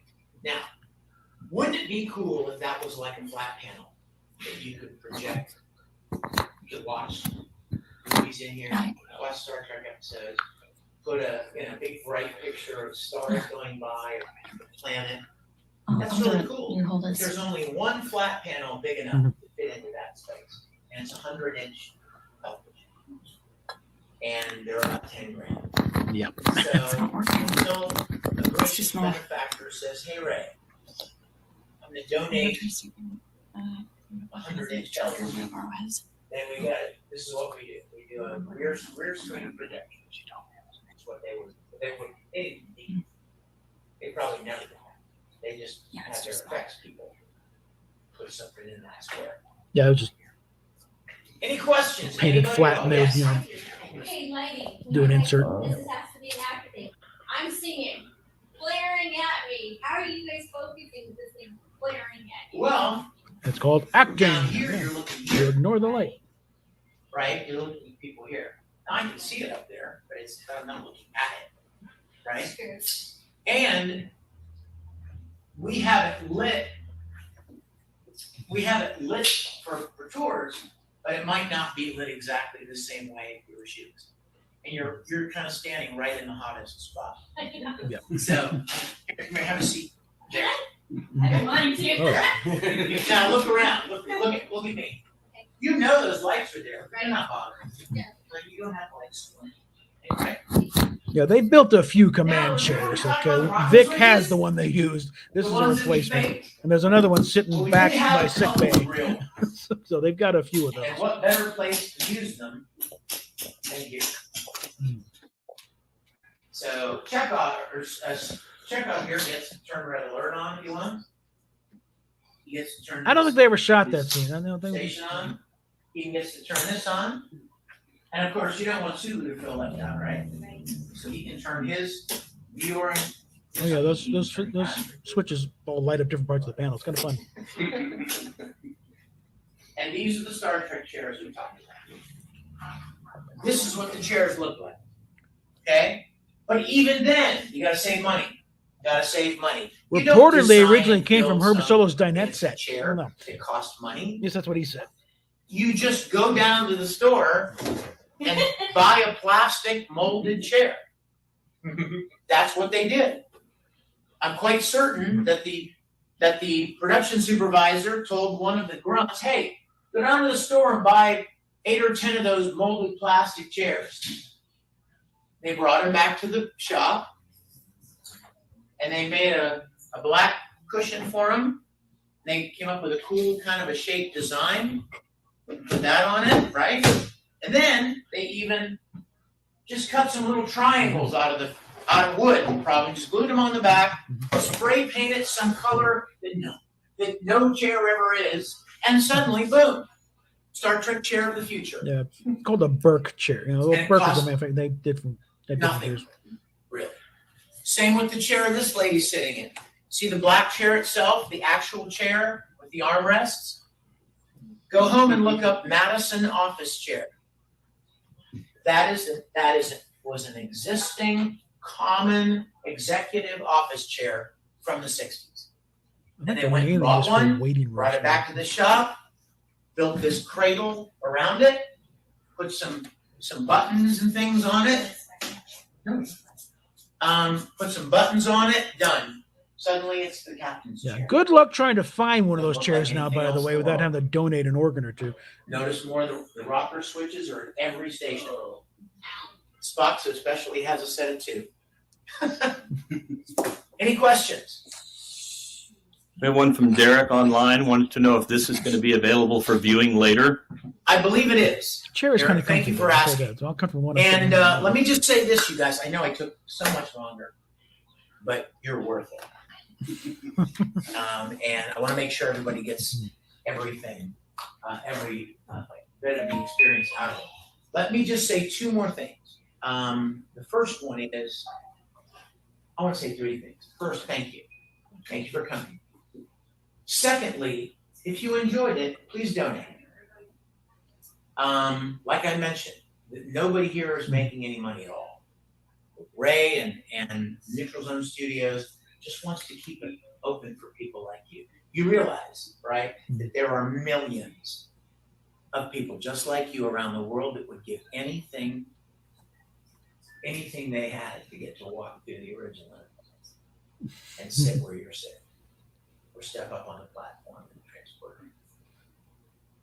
And the only thing that needs to happen for them to get to do it just like you did was that we keep paying the rent and paying the utility bills to keep the lights on. That's the only thing that matters to the people that own the studio. I mean, I can't even imagine it having to be torn down. Can you?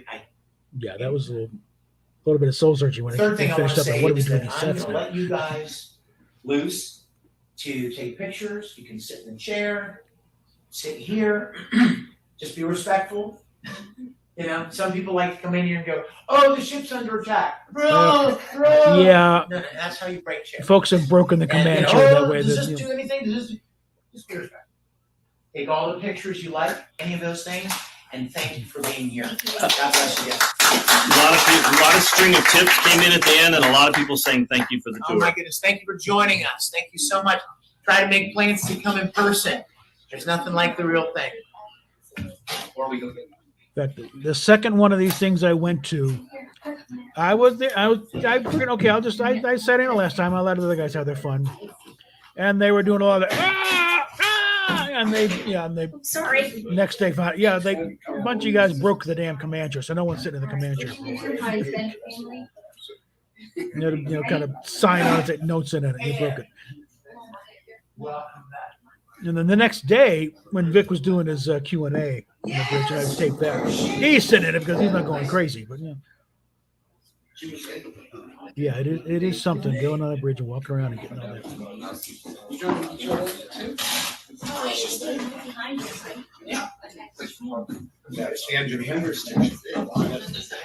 And yeah, nothing really in the view. It'd be cute if they did something like that, but no.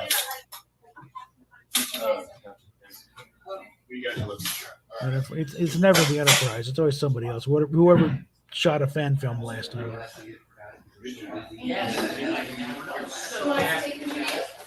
Yeah, I rather like the show. Is My World and Welcome to It was the name of the show. I mainly like it because of the introduction, because his character basically it set up the whole thing, and then it's like, but well, there's My World and Welcome to It, and and then they start off this episode. It's kind of fun. Don't think there's a few episodes on YouTube if you want to look up that one. It's kind of a slice of life type of sitcom. But yeah, it is something to go on those sets, and especially if you have your little dog-eared copy of the Making of Star Trek, and you've got that stage 8, plan memorized. Yeah, okay, yeah, this was actually over there somewhere, and then and normally around here, you got McCoy's lab in the office and stuff, but just be careful of the carpeting backstage.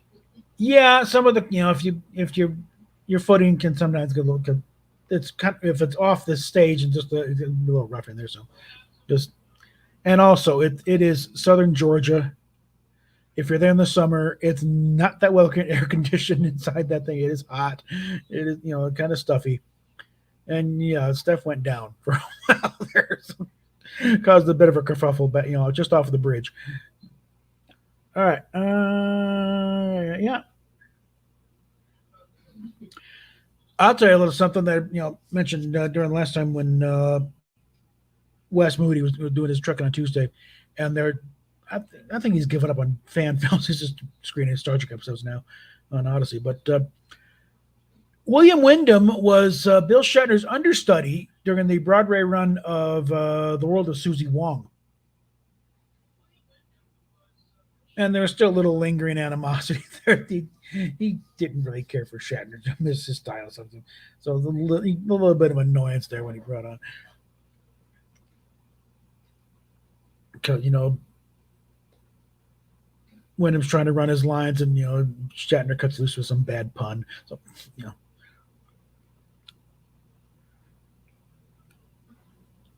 Yeah, but that was, I was kind of a mini, but that was, auxiliary control always takes me back to the scene from the Doomsday Machine, where Decker's explaining what happened to his crew. So the whole thing about, we're on the third planet. There is no third planet. Don't you think I know that? It's just one. But yeah, there we go. That's a little tour they did. And so the only difference is that the addition of the view screen, because they didn't have it when I was there last time, and of course also Grant hadn't died, so he didn't have that plaque on the wall with his little memorial there. But otherwise, yeah, that's it, and great little thing there. You know, when you walk, you know, where they prefer you to walk in, because over at the end where the shuttle bay, you know, the entrance is, that's also an exit. So, and usually they'd have a you know, the nose of the shuttlecraft and the chair set up there to do things.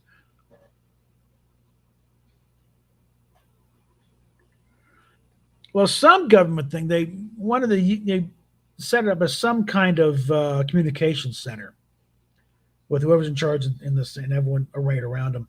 So they never got word of whether they actually used it or not. Yeah. So let your imaginations go wild there. And but I actually told Matt Jeffries, I'm sorry, but that's classified. But they didn't bother telling me. He still got his clearance. So, but you know, then it would have been like, well, we can tell you, but you know, things might go bad if you talk. So, you know, I think it was, you know, there either is, you know, idea for a bridge or something, not necessarily aircraft carrier, but a bridge or some sort of communication center. But that is it. That is your tour of the Star Trek Continue sets. They are still being used today for various fan productions. All you need, one, you'll find it, you know, their schedule is up. It's at NeutraZoneStudios.com, I think. In fact, let me confirm that. I'm going to put up the link. If you want to do your own thing down there.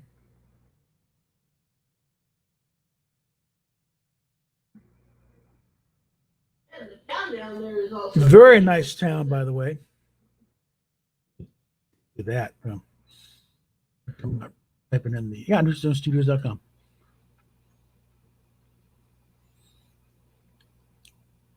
Last check, it was basically a $500 deposit to use the sets and script approval,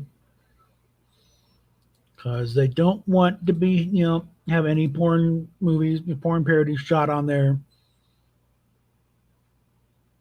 or anything untoward, because during the production of Star Trek Continues, they enjoyed a very friendly relationship with CBS. That's how they're able to finish out their run and on good terms.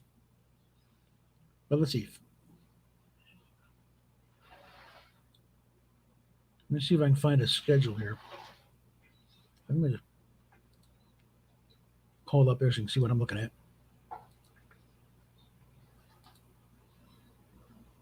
Here. No, there we are.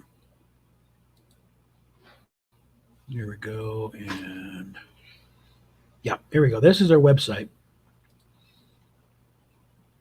Here's the details on how to do your own fan, making your own fan film down there.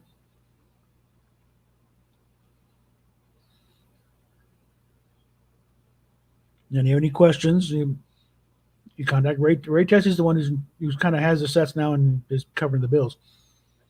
Ray at NeutraZoneStudios.com. He's the one who does the booking. But you need to have complete script. Submit to him for approval, and they'll find a gap, find a point in the schedule when you can, come down and set up. And they have to conform to the guidelines.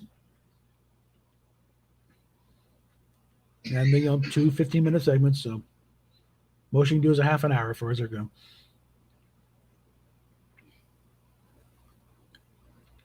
And you pretty much have to promise you will adhere to the guidelines. You're waiver waiving them of any reliability if something goes weird. You have to which set you're going to use, what equipment you're going to bring in, and how many people are going to be there for the filming. And again, show some respect. Don't break things, because other people can use these things too. And these are not cheap sets, okay? Especially having to recreate stuff that doesn't exist. And some of the stuff, it's like, they probably some kind of repurposed off the shelf thing back in the 60s. Now you'd have to recreate it from scratch, so it makes it more expensive than it was in 65. So pay your damn bill time. You got to put that in the credits. Film the Neutral Studios, Kingsland, Georgia.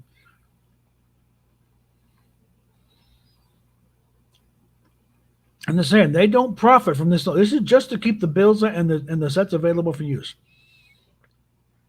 It really is a labor of love. And it's, all right, $500 per day to rent the studio.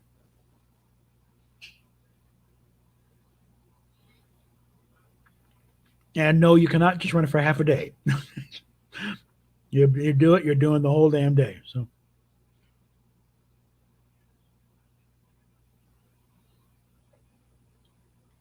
And they have their gaffer down there, so yeah, you're also paying for him. They have no lights because they.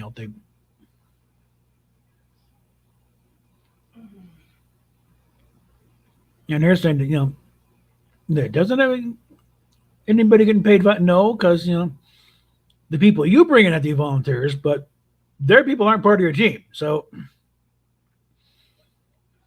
they're the ones who keep the place from burning down. So in the same way, like it's like if you're paying the pizza guy, you're also paying the gaffer and everyone else. And there's no bulk discount or anything. It's $500 a day, period.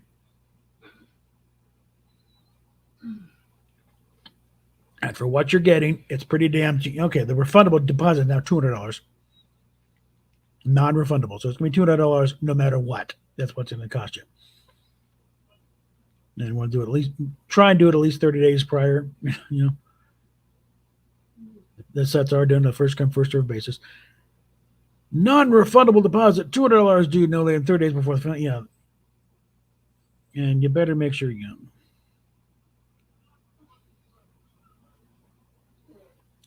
it's non-refundable because you are. There are other people who want these sets too, so they're having to clear out time for it, and and if you cancel, you're screwing things up. So,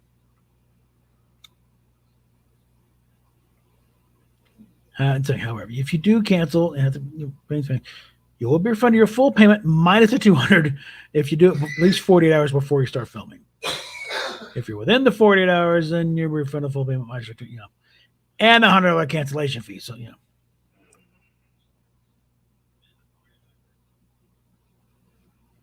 But apparently, if you got to reschedule, let's just reschedule.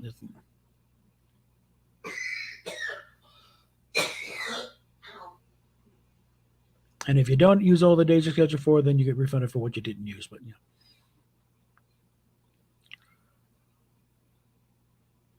and if you need to extend it, then they'll work at it. You're paying through PayPal.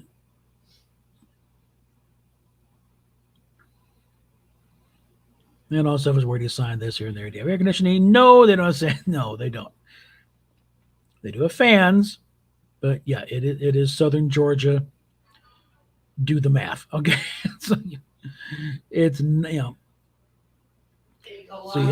so you might want to or schedule it sometime in the spring or winter when it's not that hot.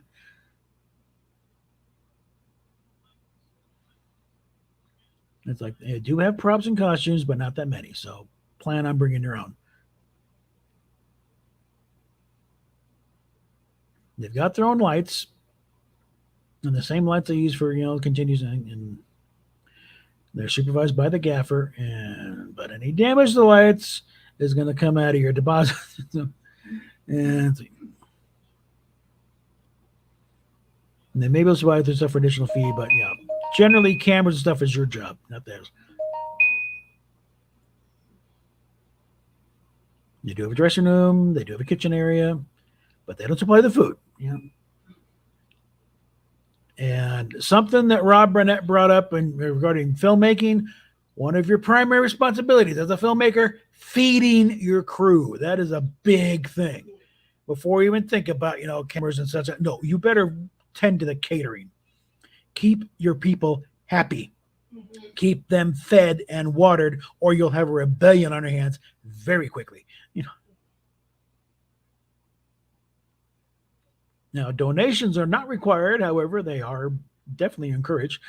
So, you want to give them money? Yes, give them money. Okay, anything to help them, keep the fans, keep the lights on, and keep a hold of the thing. And here's a list of the various hotels. There's a lot of very nice hotels around. Let's see,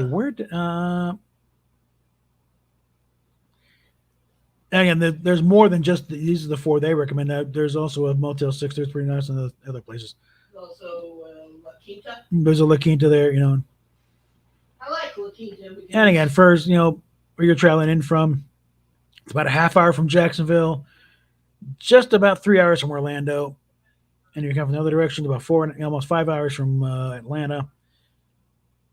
And again, Disney World, that's Orlando. So it's like just another half hour south of the, that's if you want it south of, just from Orlando itself. But there's your rules and regs for if you want to use these sets to film your own little thing. I don't know about that. It's just a news feed. Okay. This is one of the productions. In fact, this would have been the bunch from the USS Haven, the Starfleet chapter in Orlando that we were with briefly. I think we still. Oh, and they got a shop. You want to support the studio that way? There's some shirts.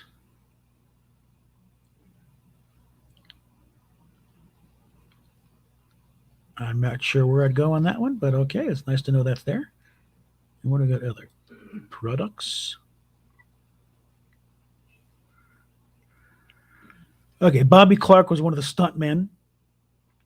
And he also made an appearance in their little sequel to Mirror Mirror, the fairest of them all. He played Tharn. And that one. Now, Jack McDevitt, I think he was an astronaut. Yeah. And they've got their mirror. We got a license plate here. We got. I'm sorry, I don't know who that is. Let me see if I can find some info here. What? Philo Barnhart. Artist, apparently. I don't know. Let me look him up real quick so I don't look a total fool.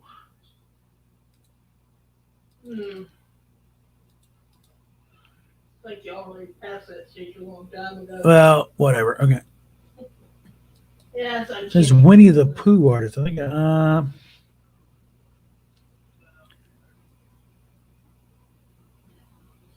Well, he is a veteran comic book artist, apparently, and let's see. Professional film animator from Oak Park, Illinois. Hold on, his resume. Yeah, I did a lot of animation with Disney. Did Little Mermaid, Beauty and the Beast, Belle Cauldron, Secret of Nim, which actually is DreamWorks, where I defected from Disney. I know the Don Bluth actually. There's a thing with a lot of things. So basically, he showed up with one of these things.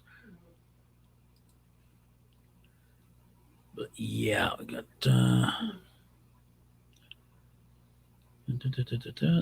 They used to be there would be a schedule show what's going on down there.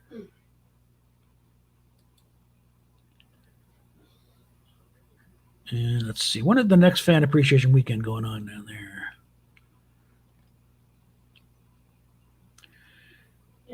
Next one is going to be mid-January, 15th and 16th.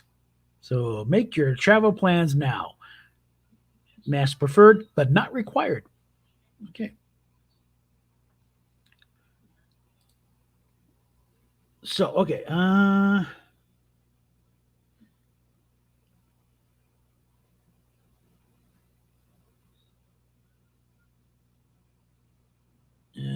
Oh, actually, yeah. I'll tell you what. When I was working as an extra, when I was working the Teletech in the phone bank, and they were shooting a Unsolved Mysteries TV movie based on one of the cases. And the thing is, Teletech also does the phone bank for Unsolved Mysteries. So they used our office as a studio to film there. I think theirs is not LA, but of course they'd be busy. So at like wee hours in the morning, they shot around. And Brad Dorff was in it. So he was in the scenes. Yeah, he was playing the lead detective on this. And they did a few. You would see him, talking to him. And there's a few panning shots where they're going by. So I can also claim voiceover credit on that one, besides being a background extra, because they would use we'd be talking like we're talking to someone calling in. So yeah, if you can find that movie, my voice is somewhere in there as one of the operators. But when we were broke and the catering, and yeah, we had prime rib. Okay, it was very good spread though. They fed us very well. I think when they made me, I don't know, $150 on the night. Yeah, he asked a question. It was like 2 a.m. though. He asked a question. No, Robert Stack was, like I said, Brad Dorff was the only celebrity there. Of course, I'm in the background. He's there, you take a few takes there, and he makes a wisecrack, but never got to talk to him. So not sure what I would say anyway. What about that time he got Paul Reiser's mother or whoever? Yeah, while I was working on I'd get, that's something they prepared you for when you might get a few celebrities calling and make reservations. I got Paul Reiser's mother one time. Make a reservation for her and Aunt Mildred, I think it was, or something. And I saw the name Reiser. Really? Yes, I'm his mother. Oh, okay. And I chat a little bit about, about the show. And they needed an exit row seat because, the aunt had like hip surgery, so I need the extra room. So, okay, fine, set it up. So that was interesting. And I also one time got a relative to Reba McEntire, but he wasn't related to her husband at the time. Narvel, yeah, Blaistop. I saw that. Yeah, actually, my brother, yeah, she's my sister-in-law. Okay, Yeah, didn't you say something about Paul Reiser's mother actually cheering when his character? That was an interview. Interview did in Starlog. His character in Paul Reiser's character in Aliens, the sleazy guy from the company.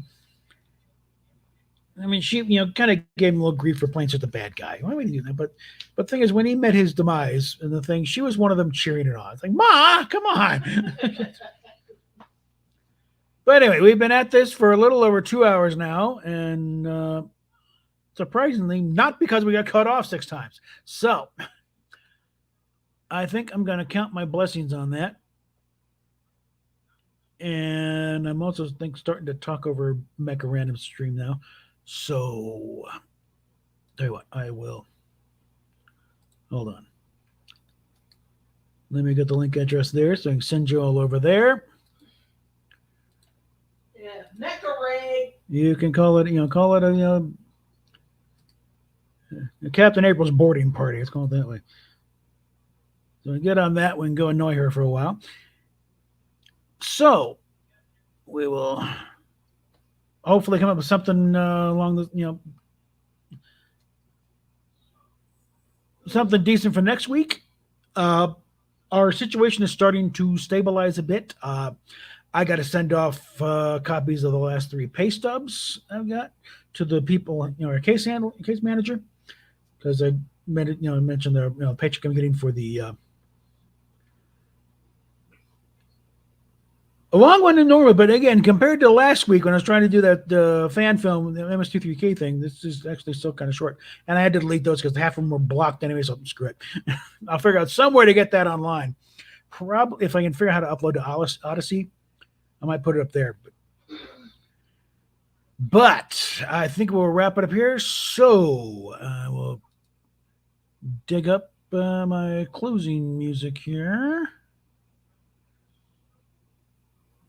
And okay, and with that, go and raid Mecca, tell her where it came from. She needs to pay attention to other themes or threads around her once in a while, because she doesn't. She, by omission, she doesn't watch other people's threads. So, at least a recognition. Yes, I'm relevant. I'm doing things, and we will talk at you later.